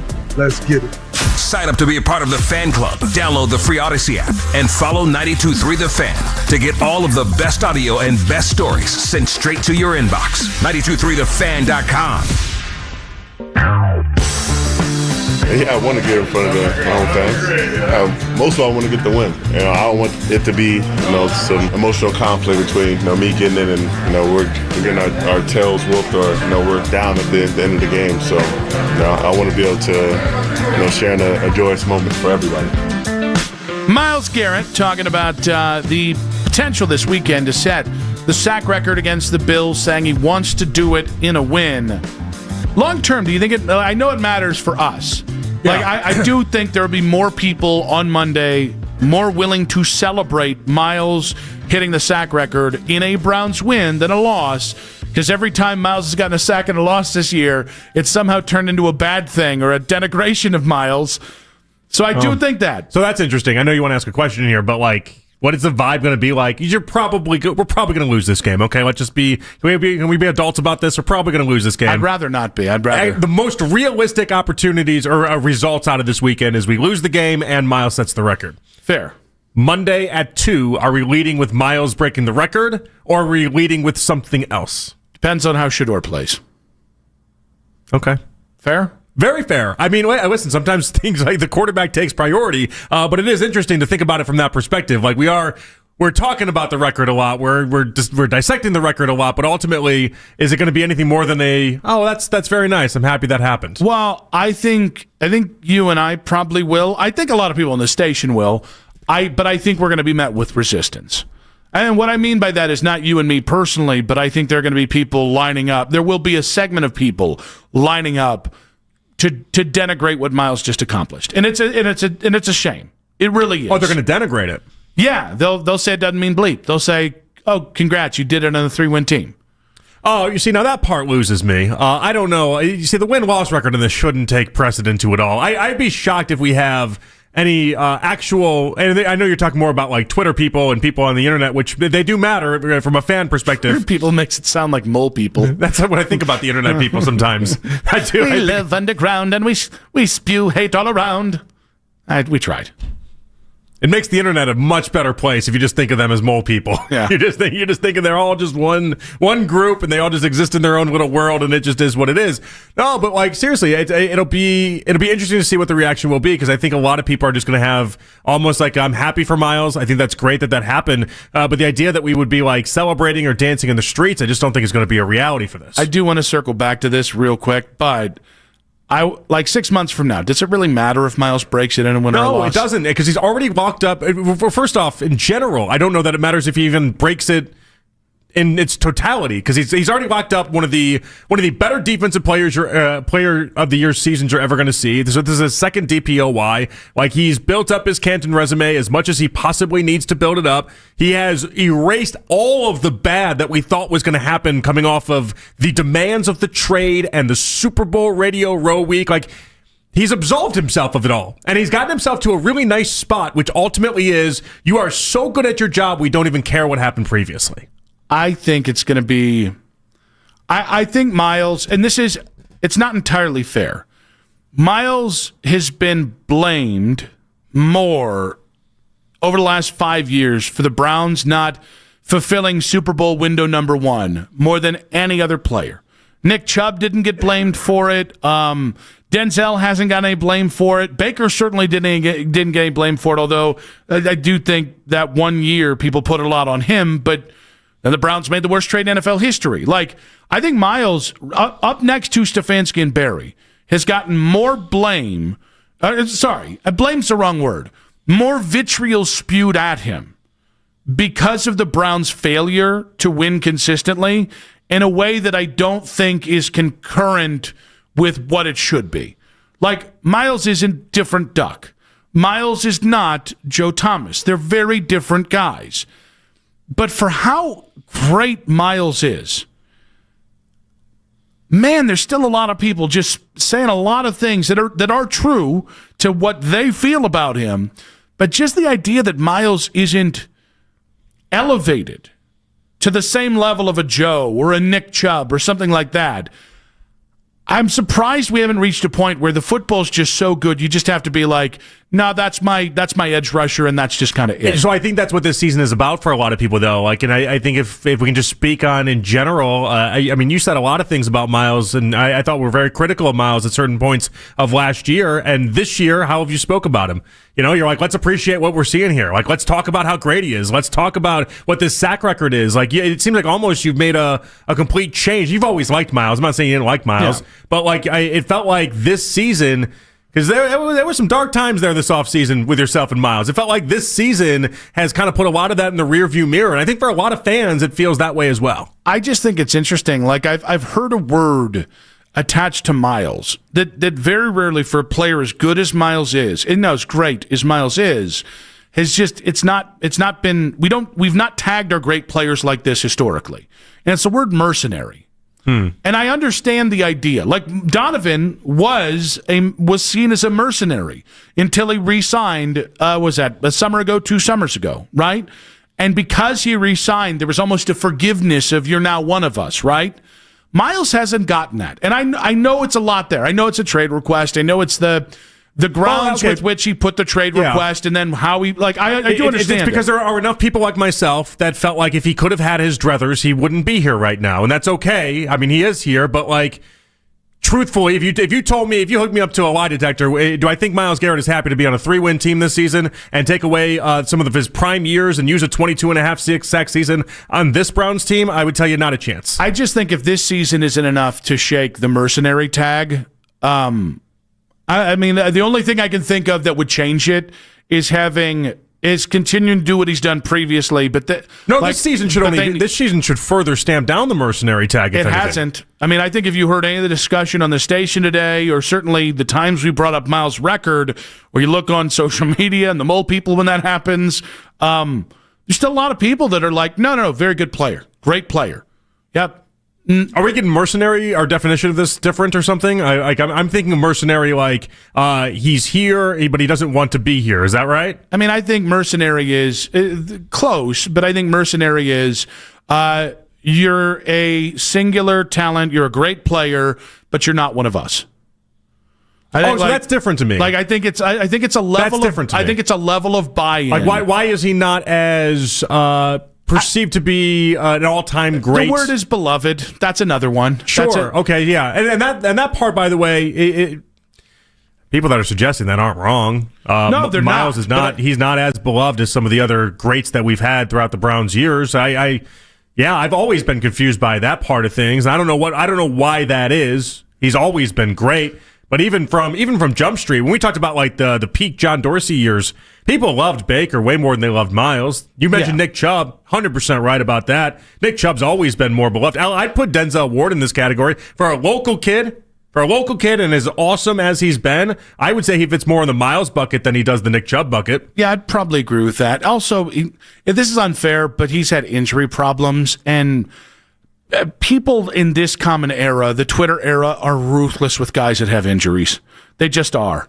I mean, we saw how quickly a lot of people wrote off Baker because of one injury and because of one bad season. Denzel, I honestly think the Denzel stuff's worse. I that really bugs me that he doesn't get the hometown love. He never does. And that people argue, well, he's from Nordonia, he's from Cleveland, but instead of each side trying to claim him, there are people being like, no, I'm a Clevelander and he's from Nordonia. You should be fighting to claim him. That stuff to me really bugs me. But with Miles, like, I do want to acknowledge, like, Miles has some ownership in this. Like, whether it's his personality and being aloof, I think there's a perception that Miles is more of a selfish player. And I don't think Miles has done a good job at dispelling that with some of his actions. There was the car accident. There have been times where Miles has seen me first place early in his career. There was questions about his motor and whether he was playing on all the downs. Like, some of this stuff is fair, but it's interesting to me that we're almost 10 years in, 9 years in. Yeah. He's on the precipice of breaking the record if you are a pass rusher that everybody wants to break, even though it's not as big as like passing yards or touchdowns in a season. This is still as big as you can get on the defensive side of the ball. And it's the people that love Miles. Oh, I love Miles. But there isn't the same kind of thing as if it was Joe Thomas breaking a record, or if it was Baker breaking a record, or Nick Chubb. And I actually do see everybody's side. But there's a part of this that just kind of makes me sad. You know, like for any criticism I've had of Miles, this is a defining moment in his career. So I feel a little bad for him. And I also feel bad that we Browns fans can't just unite around this. Well, what seems weird is that he gets more love nationally than he does locally. Yeah, no, I think that's something we've talked about a lot. That's the part I feel always odd about, is that like right now he's at a spot, and this is where Miles will have a lot of and he'll have a lot of love shown on Sunday if it happens. But he is universally recognized as the best player on planet Earth in the defensive side of the ball, and it's not even close. Like, we used to do the T.J. Watt stuff, all this other night. It's not even close right now, and so like that I think is interesting, and that I think is awesome for him. But like from a national perspective, people rave about not only the pass rush that he can do, the run defense, and just how an all-around player he is in the world where so many guys are like Micah Parsons that just do one trick. They don't do the whole everything. And it's just not, we just don't look at him the same way here. We just don't. So I'm going to move the Miles stuff and his part of this over to the side. I think early in his career, he was a face of bad teams. And then I think post the Baker era, I think a little bit of it is Baker and the fact that he was behind Baker not being here anymore. Whether that's true or not, that's how people feel. And I also think people look at him and go, well, how great can you really be, no matter what the sacks are, no matter what the defensive analytics are, if you're on a 3-win team? And or previously guys on a 7-win team or an 8-win team. If you're that great, how come you only have one playoff win in now 6 years, the last 6 years? And again, like I don't know. I'll throw in this is a little bit of the Twitter era too. This just zero-sum thing of did you win a championship or did you do this? Did you do this? Did you not do this? Like, what bugs me about it is Cleveland has historically been a player town. We fire coaches quick. We fire GMs quick. We mother bleep the owner quicker than anybody. And we smell BS quicker than just about anybody on the planet. But, man, we always stood by our players.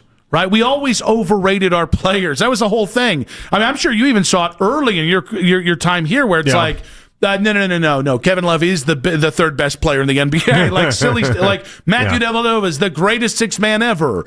And there's a part of me that, again, I understand it. I really do. But I hate what that part of it, the kind of discourse around sports and the zero-sum game, I hate that this is just not something we're just kind of rallying around Miles and just being like, hey, man, this is cool. You're making Cleveland proud by doing this. I think there's a lot of people doing it, but I don't think it's unanimous. Okay, and I think that's what I think might. Again, I don't want to. Let's explore it for a second, though, because even like with LeBron, and there was obviously reasons for LeBron, but LeBron was not universally beloved, and like it just like he was the first time. The first time, yeah, but again, like as incidents happen, as things pile up, right? This is what we're talking about with Miles. As incidents happen, as things pile up, and I'm trying to get to like the greats of the greats that we've had here. Lindor versus J-Ram was always a Lindor versus J-Ram thing, you know, like you were team Lindor, you were team J-Ram, and it was never like let's get all on the same page there. And ultimately J-Ram won out that battle. But like, there's something about the greats of this city that they don't match on to the same way that let's call them the second tier guys do. The guys that are a little less than that. But Joe Thomas did, though, so that's maybe I don't know. Well, I think Joe did. I think LeBron early did. I'm trying to think of, like, I never remember this problem with guys. I remember people looking at Albert Bell and being like, this guy's problematic, but he's on our side. Like, I remember making excuses for a lot of really great players. It's interesting in this era that we just... I don't think it's a Cleveland-specific thing, though. Like, I do wonder if Myles Garrett was on a different team, if this would kind of be where their fan base is as well. It always struck me peculiar that, like, Texas A&M does nothing with Myles Garrett. Or maybe Miles does nothing with A&M. Maybe that's part of it too. You know what I mean? In fairness, that's a weird cult. They are a weird cult, but like they're definitely a weird cult. I live 90 minutes from there. It's a weird cult, but like it's interesting. But even within that, if you want to say like, oh, he does nothing in College Station, okay, fine. For years, he would do like all this charitable stuff around the city. He would do these meet up at dog events that he was doing, where he just go and hang out with people and play with their puppies. Like he did everything you would want somebody to do that was a superstar. You liked the puppy thing, didn't you? I was trying to make a double entendre, but I'm gonna step off because you're cooking. Please, the floor is yours. Have you shut down the skillet? 216-474-0092. Have I shut down the skillet? Will Miles ever shake the mercenary tag in Cleveland? Adam, Tommy, line 4. We'll get to you guys and a defense of Kevin Stefanski in 5 minutes on 92.3 The Fan.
Browns is they have to decide what their quarterback situation is and if Kevin is the right coach to lead that charge. So those two things are going to go hand in hand, and then we'll see where this all goes. But I do think that he would get a lot of interest out there on the open market if he becomes a free agent. Listen for Mary Kay Cabot from the Plain Dealer in Cleveland.com. Tuesday mornings at 11 on Cleveland's Sports Radio 92.3 The Fan.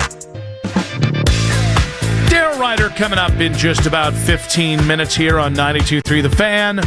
We were just having the conversation about whether Miles will ever shake the mercenary tag, whether there's any level of greatness that will erase some of, I think, whatever. And again, I don't know how big of a Browns part of the Browns fandom it is, but the Browns fans who still are like, I see your greatness, I like watching you play football, but yet you still haven't gotten to that Joe Thomas level, that Nick Chubb level, that the word beloved is the perfect word to have this. Yeah, it's odd. I've always liked Miles' game a ton, obviously. I think we all have. But how many people do you know that they're just like Jax here has Darius Garland as his iPhone background, which we can talk about another day, about grown men having athletes as their iPhone background. With Jax, it's endearing, though. But I got to make up for last week, man. I think earlier in the week. I think you bus-tossed him. I got to make up for it. To then try and dust your tracks while saying you were making up for last week. We can repair this, Jax. I promise you we can. I think we can, Jax. But you just don't meet people that are like, Myles Garrett's my favorite player. Yeah. And I don't know why that is. I've never been truly able to figure that out, but there is something about Myles and his time here. You've just never seen people, maybe they feel like they don't have to go to bat for Myles the way you go to bat for other guys. I don't know what it is, but it just it's not the same. Adam in Lakewood, real quick, buddy, what you got for us? Hi, real quick is right. Thank you. You're welcome. I argue Joe Thomas and Myles Garrett are largely the same. One, they're the greatest at their position. Two, positively not leaders. Three, they're both way okay with mediocrity, except 1 year Garrett stood up for himself and stood up for the team. Adam, buddy, real quick, what are you talking about with Joe and Myles way okay with mediocrity? They don't pick the quarterback, bud. They don't pick the head coach. They don't pick what. No. I'm going to give you a chance to answer yourself here, bud. I don't think any of what you said is fair. Thank you. What I'm pointing at is when I show up and I'm newly acquired by the Steelers, or I'm newly acquired by the Patriots back in the day, I am told by the leaders of the team how we do things around here, and this is what's up. And I'm just talking about simple stuff. Did Joe Thomas ever grab a face mask and tell his team to get moving? Did he ever use his power, sway, and influence to have a sit-down with the front office? Did he ever complain once? No. He's tolerant of mediocrity, and it seeps through the whole team. Wait, Adam, real quick. You don't know who had conversations with who. If the team doesn't care about winning, why should I? They care about... Good dude. Joe Thomas could have gone to Denver. But I got confused by that. So Joe didn't, in his eyes, Joe did nothing in regards to all that stuff, but then Myles did everything in regards to going to the front office and doing all that. Which one did you want? I'm so confused. I think that's I'm sorry, Adam. With love and respect, buddy. I tried to give you time to give your point. I didn't see it. You're wrong about Joe and you're wrong about Myles. Myles... was I frustrated that Myles requested a trade, demanding to be sent to a winner, which he absolutely deserves, and then caved for $40 million in a no-trade clause? Yeah, I was frustrated by that. I don't know how you can look at Myles and say the guy doesn't want to win. And the same thing about Joe Thomas. All right, that's the stuff, you're confusing a poorly run organization with the results that two guys who played their ass off in Cleveland who have dominated their position, and that right there is the kind of stuff that I'm talking about. I just don't understand that narrative's out there more than just Adam in Lakewood. Wait, right? But Myles, all he's done is go to the front office and make it very public about what he wants and how he doesn't want it to be mediocre. Like, that's been the whole stance of Myles Garrett has been in direct conflict with what the caller was trying to suggest. A guy on the internet. That's literally his handle saying. See, think about him as Moldman. We're all good. Joe and Nick. I don't know who I'm Joe. We're both quiet and seemingly fine with losing, which goes great with Browns fans. What are you talking about? Did you want Joe Thomas to have a shootout at the OK Corral with Jimmy Haslam after firing another head coach? Physical violence, how can these guys prove to you how badly they want to win other than playing their hearts out? Like, this is, to me, when people do this, this is the era of Twitter. This is everybody starts to get together and they confirm their little narratives because nothing's true anymore. Nothing's factual anymore. Everything's made up and everything's true. But get your head out of your ass when you're talking about two truly great Browns players. Like, I have had my criticisms of Miles, more so than I ever criticized Joe. 100% fair. But any of the crap that is said, Miles wants to win. Of course he does. And That's so his much whole so point. the fact that he was part of running Baker out, which became antithetical to winning. That was his whole point. But his whole point was he thought at the time that you needed a better quarterback than Baker. It's been odd. It's an odd call. It's an odd tweet. So I think when I've kind of had this conversation, and we have had this conversation in the last 40 minutes, that's the guy I'm speaking to. You know what I mean? Like, you can have your. It's so weird. I deal with this all the time. Like, you can have criticisms of someone and still respect them in the end, or still care about them in the end. Well, that caller felt like it was more of an attack on Joe than it was on Miles. I think that's probably why I'm also getting pretty irritated. Well, I can tell that's why you're getting irritated. But like does Joe Bitonio not care about winning? Well, it just seemed like an odd place. It's like we're having a Miles discussion, so you're going to throw down Joe, but then neither one of them is going to be factually or anywhere even close to correct for how people perceive this. I gotta say, but here's the commonality between the two, though. Okay, this is because if he's trying to make commonalities between the two, Joe Thomas is the first player that taught me essentially that you can have a dominant left tackle and it really not matter in the wins-loss category. And if Miles at the end of this just ends up being somebody where it's like, hey, you can have a dominant pass rush, the biggest pass rush season of any we've ever seen, and still have a 3-win season, all it does is just devalue the positions that aren't quarterback.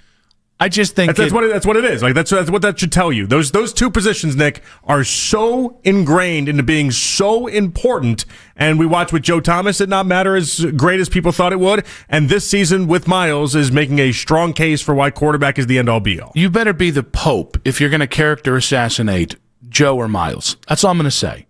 You better donate 50% of your money, your paycheck to charity. I want receipts if you're going to talk about either guy. Man, that just again, it's not just Adam in Lakewood. Adam's allowed to have his opinion. But I don't get how you can be a Browns fan and tear down Miles or Joe on any level. On the level of how much they care and how much they want to win. Daryl Ryder. I almost said brought to you. Daryl Ryder joins us in 5 minutes. We'll talk about the Browns' chances on Sunday, whether he expects a bounce-back game for Shedeur, and more in 5 minutes on 92.3 The Fan. Hey, guys, it's Jonathan from my friends over there at Summit Sound. I'll tell you what you can't devalue, no matter how hard you try, no matter what caller would even attempt to. It's getting a remote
the Rose Bowl in Pasadena to take on top-seeded Indiana on New Year's Day. You can now find 92.3 The Fan on YouTube. Subscribe to our YouTube channel and get the best content from our shows each and every weekday. That's 92.3 The Fan on YouTube. Headline sports news every 20 minutes here on 92.3 The Fan.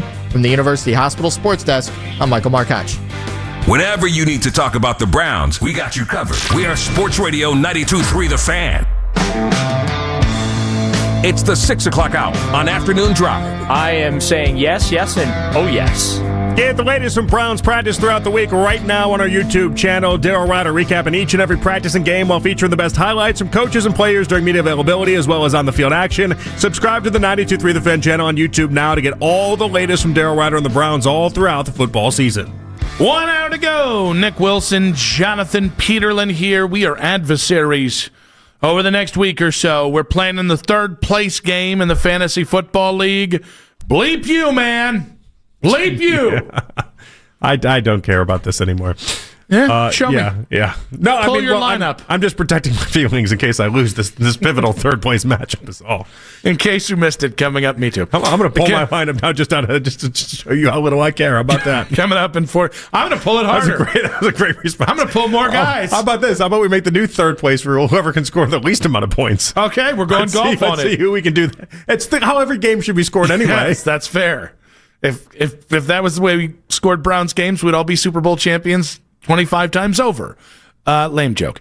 In case you missed it, coming up in about 40 minutes here. Speaking of lame jokes, we welcome in Daryl Ryder, brought to you by Scheiben Jewelers, Cleveland's premier jewelry store. Hey, Daryl, happy Football Friday. Daryl. I'm playing for the championship, and it's not going well. All that had to happen. Oh, I've heard this song and dance before. Yeah. Oh, you want to wave the white flag already, Daryl? Want to wave the white flag already? Puka went off last night, unfortunately for me. And Mike You're talking football or the internet now? That's right. We have to clarify these things. I don't know. Maybe he'll get suspended for next week, and that'll give me a chance. Hey, I still can't believe you put up 46.5 points. I don't want to hear a damn thing out of you. You're in the championship because of Trevor Lawrence and Bijan Robinson going for 100 points in the second week of a championship game, which I went into with a 40-point lead, sir. Also, I have never gotten a quicker W from a take than when JP and I discussed Puka Nacua earlier this week, and I was like, he's just an idiot. And then, about 3 times yesterday, it was proven he is, in fact, just an idiot. Wait, so is the championship game 2 weeks, too, or are you just thinking that wrong? It is. Oh, my gosh, it is week 16. Is our third place game 2 weeks, too? Yes. Oh, who's got the time? We do. We're not doing anything else. We're not playing for anything else. Just put me out to pasture already, man. I'm done. Pull that lineup, young man. Pull them all. We're playing for more than the Browns me with a good time. Daryl, what do you expect? Okay, let me run this back. Do you expect a bounce-back game on Sunday from Shedeur or more of the Bears game on Sunday for Shedeur? Hopefully a bounce-back game, but I am not expecting that when the dust settles on Sunday that this is going to end up being competitive on the scoreboard. I think Buffalo's gotten their act together, and they're going to come in here and have their way with the Browns. Why do the Browns insist on this Wyatt Teller rotation? Well, first of all, he's not healthy now, and obviously this was starting before he got hurt, which I don't know if it contributed to the injury or not, but I'm guessing they wanted to take a look at Tevin Jenkins that badly, and Wyatt apparently is the only guy on the roster who's being held accountable for his play. So there you have it. Daryl, could this be contractual related? I think back, let me give you, for instance, Russell Wilson and what happened with him in his final year in Denver, where they were kind of threatening to not play him and bench him, and then they did bench him because of the way his contract worked. Could that be a part of this? I wouldn't rule anything out. He is a free agent along with the rest of the offensive line pretty much, and this would be a way to damage his market value by quasi-benching him or forcing him into some sort of rotation. But again, the rest of the offensive line, outside of Joel Bitonio has been hot garbage. And they haven't been doing much rotating with the tackle position. Well, they've had to replace those guys because of injury, and the replacements aren't any good. See KT Leviston is Exhibit A. And so I don't like the selective accountability all of a sudden that applies to Wyatt Teller but doesn't seem to apply to any other part of this roster. How was Myles Garrett today in talking to the media and you in particular and getting ready for this game on Sunday to potentially have an historic day? Yeah, he was all right. I mean, he was his typical Friday self. Had a couple of great lines, standing on the shoulders of giants. I thought was a good line. But unfortunately, that's really all there is to watch for if you're the Browns on Sunday outside of Charton, Shedeur Sanders passing, right? He's a sack and a half away from setting the new record. He's at 21.5 right now. And, it'll be interesting to see what they had planned. I laughed when Kevin Stefanski was asked, okay, when Myles should Myles get the mark, what's planned? And he's like, yeah, I don't know. That's not my department. That gave me a chuckle. Shocking, Kevin Stefanski not knowing something that's going on within the organization, or at least willing to admit that he knows what's going on within the organization. That's because that's pretty much a daily occurrence from him. But yeah, it'll be fun to see if he can set this mark. He's got 2 weeks to do it here at home. Of course, Pittsburgh comes to town next week. We've all heard the stories about how the Steelers are not allowed to allow him to get sacked, so he probably should get it done this week against Josh Allen, which isn't going to be easy. Josh Allen is playing on another level right now, and you want to talk about the stars aligning for him to potentially win a Super Bowl. It's this year because no Lamar Jackson, no Patrick Mahomes, no Joe Burrow. Just all the dominoes seem to have fallen in his favor to get him to the Super Bowl. Daryl, I think I've devised the perfect way to maximize every bit of credit that Myles can get in this scenario. You ready for it? Okay. 2 sacks this weekend, which not just ties the record, but then breaks the record. Right. He goes into Pittsburgh at 23.5 sacks. You've got Romo in answering the call. That's going to be a bigger coverage because of that being the broadcasting crew. They talk about Myles breaking the record all game long in what feels like more of a national broadcast, and then during the game another sack and a half, which gets him to 25 sacks. Hence destroying the record. You did it against the Bills, you did it against the Steelers, and then everybody can talk about how you also did it in 16 games. Hey, you left out the best part, though, Daryl. I want you to respond to that, and then I can give you the best part from Nick. Well, I'm just looking at this list that I got from the league office of Myles Garrett superlatives. He leads the NFL with 124 sacks since he entered the league in 2017. That's the second most by a player in his first 9 seasons. By the way, we could be here all night with me reading through all of these. I'll just pull a couple of highlights here. He can become the third player since 82 with a sack in 9 consecutive games within a single season.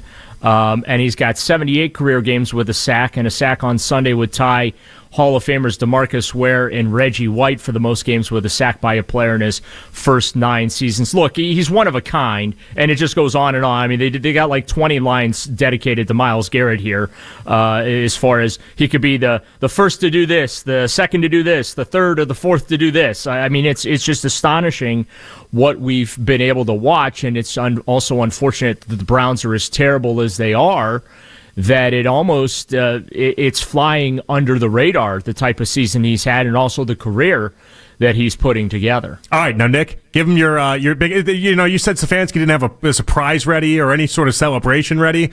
Nick's got an idea. I know how to do this. The game's at home, so if Myles has the record here, and let's say he gets to 25 sacks, let's say he really blows us out of water against the Steelers. Okay. You go to Mason Rudolph, and you say, you got 2 choices. One, Myles gets your helmet and one more swing. But wait. Jeez. Wait. Or we found the audio of what you said to Myles in 2019, and we can release that. You give him the choice. Everybody can hear what you said to Myles in 2019. I think he's definitely going to take the first option, right? He's got to take the first option. Yeah, I'm guessing that Mason does not want the world to know what he really said. Which, by the way, the NFL not having that audio is the lamest story ever because they capture everything. No, they had it. We know they had it. It's on okay. football field. I've actually heard it's in the Epstein files. Is that which, by the way, are all redacted. Yeah. So is this. Daryl, I think it'd be sweet if he actually got none this week and then broke it against the Steelers. Yeah, no. Mainly because you want to get it done this week. Get it done this week. I'm telling you my plan. I want. And I don't like your plan. I'm telling you, I don't like your plan. I want to see him break it in front of T.J. Watt's face, and then the cameras then go to T.J. Watt, and he's just bawling on the sidelines because his record got broken. But to do it in front of T.J. Watt would be chef's kiss to me. That's what I personally want. I'm sorry that you're against that. Yeah, just do it faster than T.J. Watt. You are about doing it faster. A lot of people have said that. I've heard that about you. That's in your scouting report. Efficient. That's the word that I've heard that as well. The analytics are good on you, kid. Yeah, DEFCON 1. Life is short. So are you. No. That's dirty pool. I was going to say, I don't know if you can say that when I'm taller than some Browns quarterback. Yes, you are. You're taller than Dylan Gabriel. That's what I was talking about. And Johnny Manziel. That's right. Daryl, you already know Baker. the one thing JP said this week. JP has been, I am the out-of-pocket one on the show. I don't know about that. JP has been so far more out-of-pocket than I have this week. I will cede it to you this week. Is he on vacation next week? Is that what's going on here? No, we're here Monday, Tuesday. He's going out 2025 with a bang. I'm out of pocket a lot. It just doesn't. Like it just gets overshadowed because Nick is way more out of pocket, and so every now and again we just have these lapses. Listen, just make sure you get invited back for 2026. Okay? Oh, it's a little late in the game to lose it now. We could lose it at any point. If they were going to fire us, it would have been. I can think of a lot better examples. Or the day before, or the day before that, or with like a whole network or something. Daryl, sound stuff as always, buddy. Appreciate you. I'd say good luck in the champion. Well, beat Heeb's ass. Oh, we don't like Kevin at all. We're definitely Kevin rooting for you. and Darren, the whole that just. I don't even know Kevin. They're not from here. All right, they're from Denver and. Oh, Kevin's from Denver? Yeah. I don't even know if he's from Denver proper. He might be from Colorado Springs. I don't want to trash parts of Colorado. I think I could get like a city council seat there right now. The Shador fans, they like me. Oh, darn. You know what? We like We're going for Colorado people, buddy. We like Colorado people. Yeah, wrist up, Daryl. But not like that. Have a great weekend, guys. See you, buddy. You could not have gotten out of here quicker. He knew. He knew the more we talked, the more out of pocket it was going to be, and he was right. Daryl Ryder there, brought to you by Shabin Jewelers, Cleveland's premier jewelry store. When we come back, we get to the weekly playoff eliminator in 5 minutes on 92.3 The Fan. Hey guys, it is Jonathan for my friends over there at Classic Chevy in Menor. Classic Chevy believes in treating you with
Ravens host the Patriots.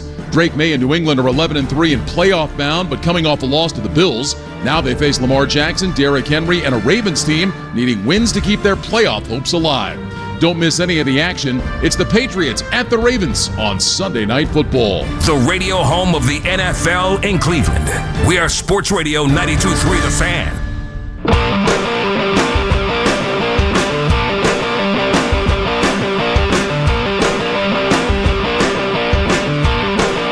In case we missed it, coming up in 20 minutes, Nick Wilson, Jonathan Peterlin.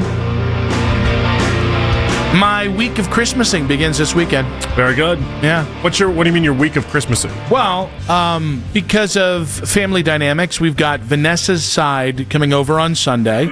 Very happy about that. We weren't able, because everybody had the flu, we weren't able to do host Thanksgiving, so now we're going to host Christmas.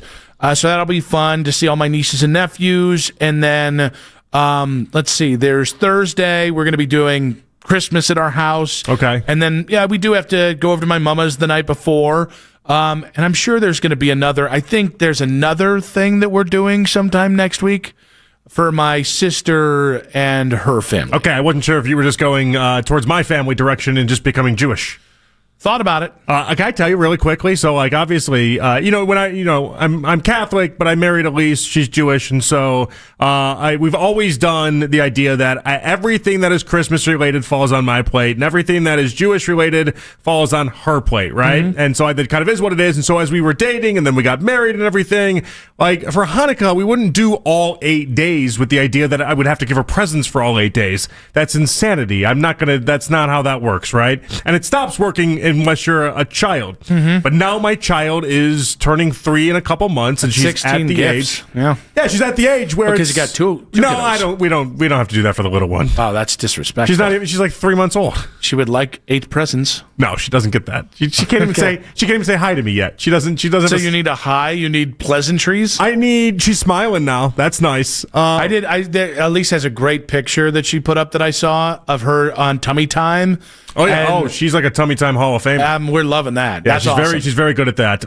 But even with Charlotte last year, we were just like, all right, you'll get a couple presents here and there, and then I'll get you presents on Christmas, and it is what it is. But now that she's the age, we're doing all 8 days. Tonight's day 6, and I got to tell you, it's exhausting.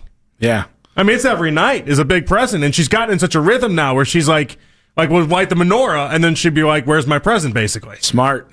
She knows it's coming. I don't know if she knows that Hanukkah has an end date to it. I think she just thinks every day until the end of time is going to be, light that candle, give me my present. All right. Now, are you also going to do the Christmas thing, too? Yeah, of course. Yeah. Yeah. So what are we doing? 4 gifts on Christmas and on the day, and then... So what's fun about it, so Christmas is my time to shine. Mm-hmm. And so that's where, obviously, she'll get something big from, Santa will be coming down the chimney and making the whole trek and everything like that. Santa doing the good stuff. And then this is what I want to talk to you about, was so all the people on my side of the family, they all obviously do Christmas gifts. Her side of the family do Hanukkah gifts, and we separate it out that way. But last year, for my niece, we went to Kansas City, and we got her a princess castle, right? Mm-hmm. And this princess castle, I sat there with all my brothers and my sister, and it was me and my brother, and we assembled it, and it took us forever to assemble. And all I kept doing the entire time is don't ever give her a princess castle. Yep. Don't do it. I don't want the assembly attached to this. Please, this was a pain in the ass. I want nothing to do with it. And so I'm opening up all these presents. I'm opening up all the gifts because I'm wrapping all these, getting ready for Christmas. We've already got sent the same exact princess castle that I said I hate putting together. Yep. They got her a puppet show type thing, and I looked at the assembly on this. It's going to take me hours to put together this puppet thing. I got a racetrack thing that's supposed to be another 2.5 hours to put together.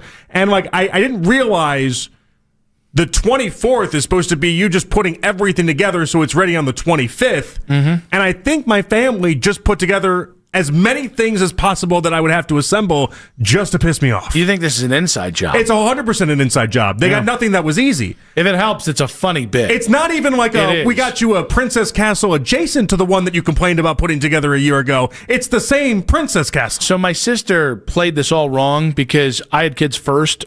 She's a year and a half older. And so with Olivia, she thought it would be funny if there was a baby drum set. There was all this stuff that Olivia could just make incredible amounts of noise for. And how she played it wrong was I got to have the last laugh. So once a year, for at least, because now she just had a second kiddo a couple years ago, everyone's getting some gift that makes noise. And something that just will. So the point is, this is your vengeance. Yeah, the point is, you have one goal here, which is now with all your nieces and nephews, you go hard. You get them. I got to return the favor. Elaborate, yeah, but you have to. And everyone's still young enough too. I can be like, I had no idea. You have to up it. Right? Like it has to be something complex, more complex than what they've given your daughters.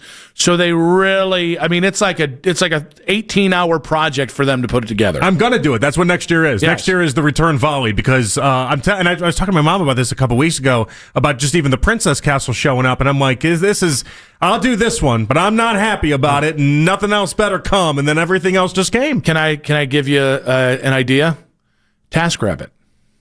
I'm not going to hire a TaskRabbit to put together a Princess Castle. I got too many days off for me to hire TaskRabbits for the Princess Castle. I don't think it's that expensive. And for the Lego. Anna, the Amish housekeeper that comes over and you make sandwiches for each other. Yeah, I think you know how frugal I am at the end of the day, though, when it comes to this stuff.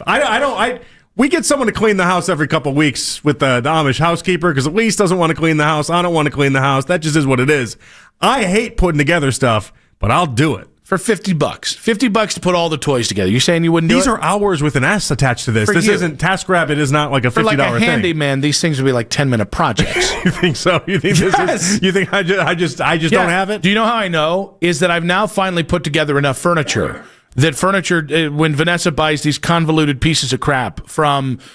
Oh man, I bought a bed frame just last week, and I put it together. It took me like 6 hours. Yeah, no. Now that takes me an hour. Instructions said 90 minutes. It took me. Exactly. No, it took me 6 hours. That same thing would take me 6 hours 15 years ago. Now I'm the 90-minute man, right?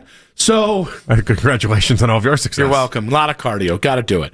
However, so you will get better, but. You could just hire a TaskRabbit guy and he could do all this for you. I not the call. I got too much time on my hands over the 24th, 25th, and 26th to just be like, I'm going to TaskRabbit. You have to drink instead? Oh, gosh. Can I drink and put it together on the 24th, or is that going to end up with nothing put together? An 8-hour project. That's going to put nothing's going to be up. Well, my mom's like, oh, you have to stay up until it gets all done. Like your kid's got to come on down and have everything all ready to go. And so in my mind, I'm thinking I'm going to be up till like 3 or 4 in the morning putting things together. Here's how I think you do it. Oh, I hate putting things together. I think you hire the TaskRabbit guy. You set him up in the garage. You don't tell Elise. Here's a beer. Here's a beer too, right? Here's just don't make a lot of noise. Then when he's done, sneak him out. Maybe parks down the road, right? And then you get all the credit. And all you spent was $50.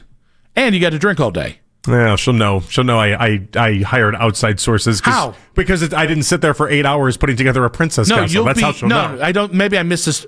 You'll be in the garage with him drinking while he puts it together. So I have to sit there and then once in about an hour you walk in and go, I don't know what the hell I'm doing. The TaskRabbit guy at the end of it is like, did you just need a buddy? Is that what happened here? You just needed a friend to hang out with? Is that all this was? And occasionally, if you really want to, are you paying me money right now to drink beer with me? Is that how this works? If you put him an extra $25, you can be like, that's not how you do it. You can demean him a little bit, right? Or I could just be like, hey, Elise, got this new guy named Josh. I met him at the golf simulator place the other day.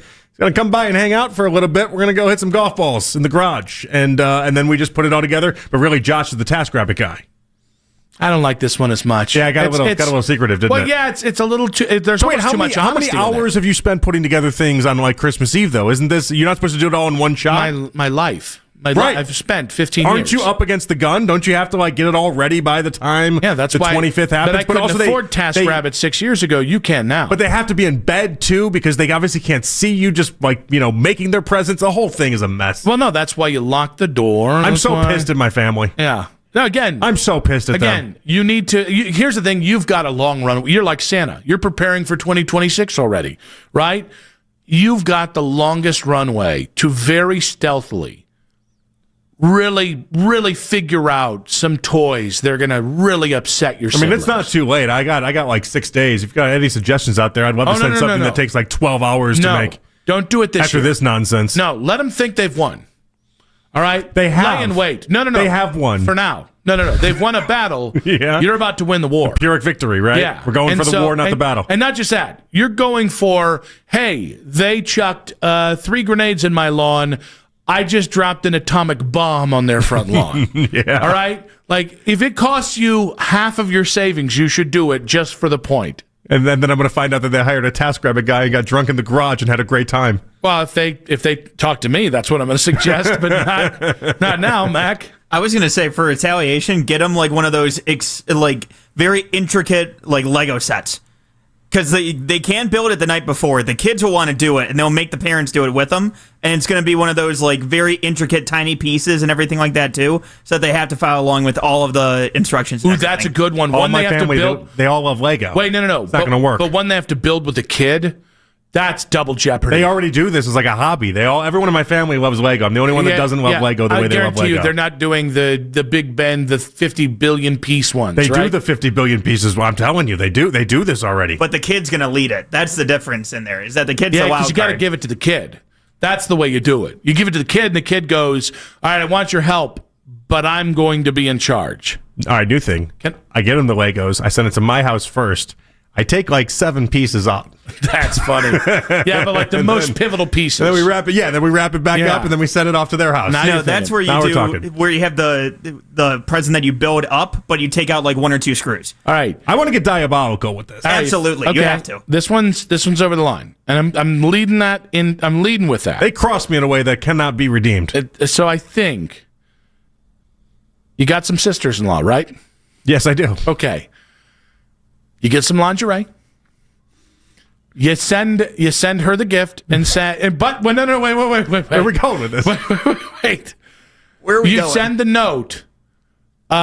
Insert brother's name here. Thought you wouldn't look good in this. Elise and I disagreed. Merry Christmas. Think about it. It's an awful plan. No, it's great. It's great. It's an awful plan. Actually, no. Don't even put yourself in there. One of your worst. Don't even put yourself in there. Yeah. Say what's your brother's name with a wife and whatnot? I have 2 of them. Yeah, okay. 2. David and Sam. All right. What's Jody and Jenna? All right. David thought that you would look like crap in this, Jody, but Elise disagreed. Merry Christmas.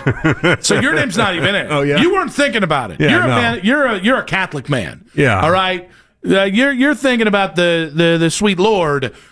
Elise is thinking about her, and at this point, it just fast tracks me to being excommunicated from the family, which is what I want after the gifts that I received this year. I said grenades versus atom bombs. Yeah, we're really on the fast track to just having no other family at all. Yeah. Well, again, after the presents, I'm cool with at this point. But I'm I'll tell you going to be this. up all night. This is going to be ridiculous. I'll tell you this: when your brother calls to say, "What the hell," you get to say, "I told you never to send anything that required being put together." I just know they're all laughing about it. They're all having themselves just a great time. Not after this. Not after Lingerie Gate. We're gonna do a Christmas Zoom because that's what we do. We do Christmas Zooms, and they're just gonna laugh their ass off. Yeah, not this time. The great lingerie incident of 2025. Yeah.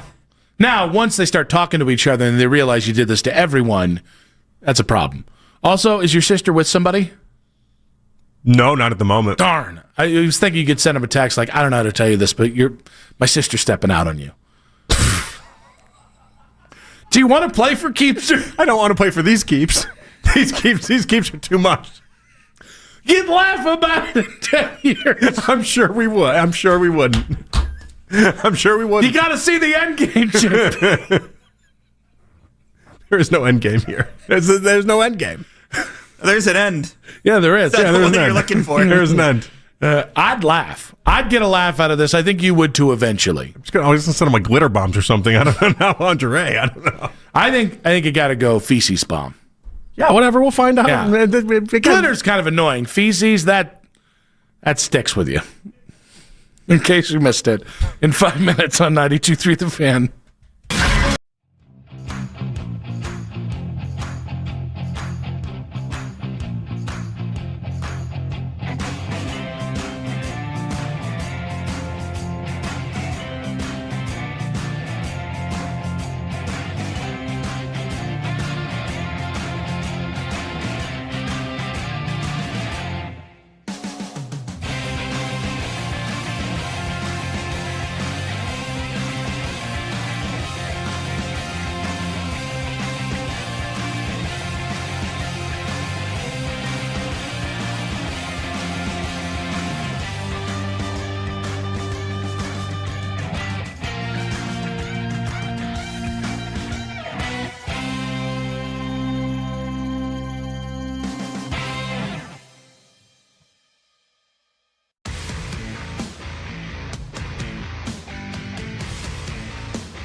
Just head to ZipRecruiter.com/free right now to try it for free. That's ZipRecruiter.com/free. Meet your match on ZipRecruiter. Try it free. You can now watch The Fan live on YouTube. Catch The Ken Carman Show with Anthony Lima from 6 till 10 a.m. and Afternoon Drive with Nick Wilson and Jonathan Peterlin from 2 to 7 p.m. each and every weekday. It's free. Subscribe to 92.3 The Fan on YouTube. Final segment of today's show. Big thanks to all of our guests who appeared. Sam Bruckhaus, 320. Had a little EPA discussion there with JP. Didn't exactly rebuke anything JP had to say there. Danny Cunningham, Locked On Cavs, at 4 o'clock. Had a great conversation about whether the Cavs were on some level of DEFCON. And then different areas of life you could use like a countdown clock on. Yeah. Right? Yeah, it definitely happened. Still think it was one of the best ideas I've ever had. It was pretty good. Yeah. The last one, I shot a couple ideas your way. Some were better, some were others. I'm an idea man. That's what I do. They can't all be winners, right? Looking at you, Vince Gilligan. Shooters have to shoot. Daryl Ryder, also strong stuff earlier this hour. I realized, by the way, we should want him to not win the fantasy football championship. Because it'll be very annoying? Yeah. And Kevin... I don't know Kevin, though. Neither do I. I've met Kevin, but I don't, text with Kevin. I don't really... he's part of the college friend group of the Cabin Boys, so it's just not on my radar. So if he wins, I think he's going to win with dignity, and Daryl is Daryl.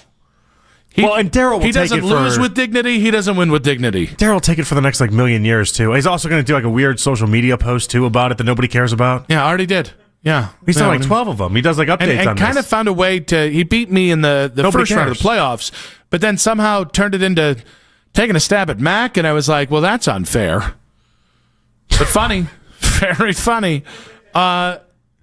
In case you missed any of the 5 hours of today's show, you can check it all out on the 92.3 The Fan YouTube channel. Don't forget, please give us a like. We like to be liked. And don't forget to hit subscribe as well. All 5 hours up there. But let's get to in case you missed it. All right, we're going to start off with an interview with our friends over there at 60 Minutes, okay? They do high-intensity, very serious interviews. And they had old people. They had one Fernando Mendoza on, because, of course, he went on 60 Minutes. It fits the bill. But he was asked about, basically, is being a nerd something that he's into or not? And here we go. When I grew up, being a nerd was always a bad thing. However, I think now being a nerd is a little cooler. I've always really prided myself in learning, and if being a nerd is always learning and always searching for new information, then I'm all about it, whether it's in the classroom or on the football field.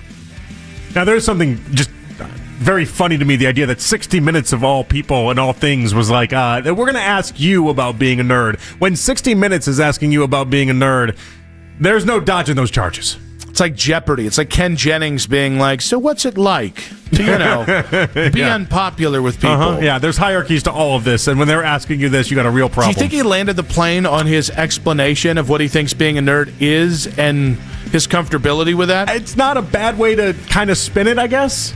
Here's the thing. I like that the kid's comfortable with himself. Yeah, he doesn't seem like he's bothered by it. And I will tell you, he's risen to such a level. He's doing all right with the ladies. He's doing all right in his personal life. He's gonna be a millionaire at the very least. Yeah, several times over. Yeah, I would think so. I kind of think he's getting to live the best of both lives, right? He was a nerd for long enough that he had to stay humble and not be a jerk, right? The typical jock trappings. And then you go to college, you develop into this great quarterback. You might win a national championship. You won the Heisman, and now you've stayed a good person, and now you get to match it with all the fun of success, but maybe you don't succumb to the trappings because you've got some earthly grounding because you've been stuffed in a lot of lockers. If you really want to piss off Stefanski, you fire Stefanski, and then you draft Mendoza, the quarterback he's always wanted and dreamed of. That'd be really funny. It would be not for him. It'd be spiteful, is what it would be. I think the funniest thing is if they were to fire him and he gets the Giants job. Him choosing between Jackson Dart and Fernando Mendoza. And by the way, funniest pox on New York media ever. Fernando Mendoza and Kevin Stefanski. Oh my God! The FAN ratings are gonna crater. Yeah, they're gonna melt down. All right, but what are like the Schlereths of the world? What are the football peoples? What are they gonna say when it comes to Mendoza? I don't know. Does he tap the football? I don't know. Does he fall back in the pocket? Because only Shador's done that, and no other quarterback has. Yeah, Schlereth. Thanks for that. Thanks for that convo popping back up. If you kind of fade back in the pocket, you will automatically fail. I do wonder, though. No quarterbacks have ever done that. Certainly not Jordan Love. It's going to be a theme in the next few months talking about Mendoza. Like, how's the locker room going to respond to that big of a nerd? Yeah, I do struggle with it because Kirk Cousins has led people. I mean, come on now. But Russell Wilson was really hated by his teammates. Yeah. So I think Russ was hated because they didn't believe because it was fake. Yes.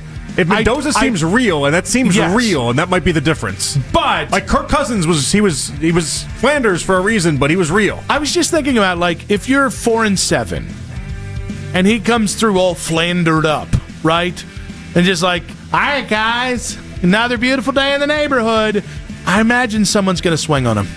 That is that like if you just win really quickly. If you just win, it's going to be fine, right? Yeah. But if you're losing and he Flanders on the wrong day. Someone's going to break his orbital bone. I mean, it's the Cam Ward telling all the Titans players not to celebrate after that win because it didn't look good enough, and then the player on the airplane being like, "Screw that." You know what? Perfect segue. Cam Ward. The Titans have a head coaching opportunity. The sound is in there, Mac. Do you know where it is? Just being clear. Just want to make sure we have it. Do we have it? Oh, this is too long. He should have loaded it up. It was the 3:40 segment. You can describe what he said, I guess. In the meanwhile, it's Cam Ward. There we go. Here's Cam Ward talking about the Titans head coaching search. I want to meet all of them. Every coach who's going to get the opportunity to come here, I want to meet them, have conversations throughout the whole process with them, because that's someone that I'm going to be here with, for that time. They know how much I want to be involved, and then especially just not even with the scheme part of it, just, as the head coach, who he is on an everyday basis, and then we'll get into, the scheme, what, I know I'm good at, what I want to do, what he thinks, will also help me. Do the Titans know what a bad precedent this will set if a kid who's done approximately nothing in the NFL is involved in head coaching searches? So here's why this is smart. Because he shouldn't be involved in any of this, and he should have no say in any of this, and they should completely ignore everything that he has to say. But I do wonder if he thinks to himself, we have too many people that don't know what they're doing around here. If I just act like this is how this is supposed to go, maybe they'll just go along with it. I wonder if even Cam Ward knows it's the Titans. They're not going to call me on it. He might think that. Like they don't really have too many actual people that have been on football for a million years. Maybe they'll just go along with it. So Borgonzi, who is their president of something, it's Chad Brinkers, the president of football operations, and then Borgonzi. These are really respected football men.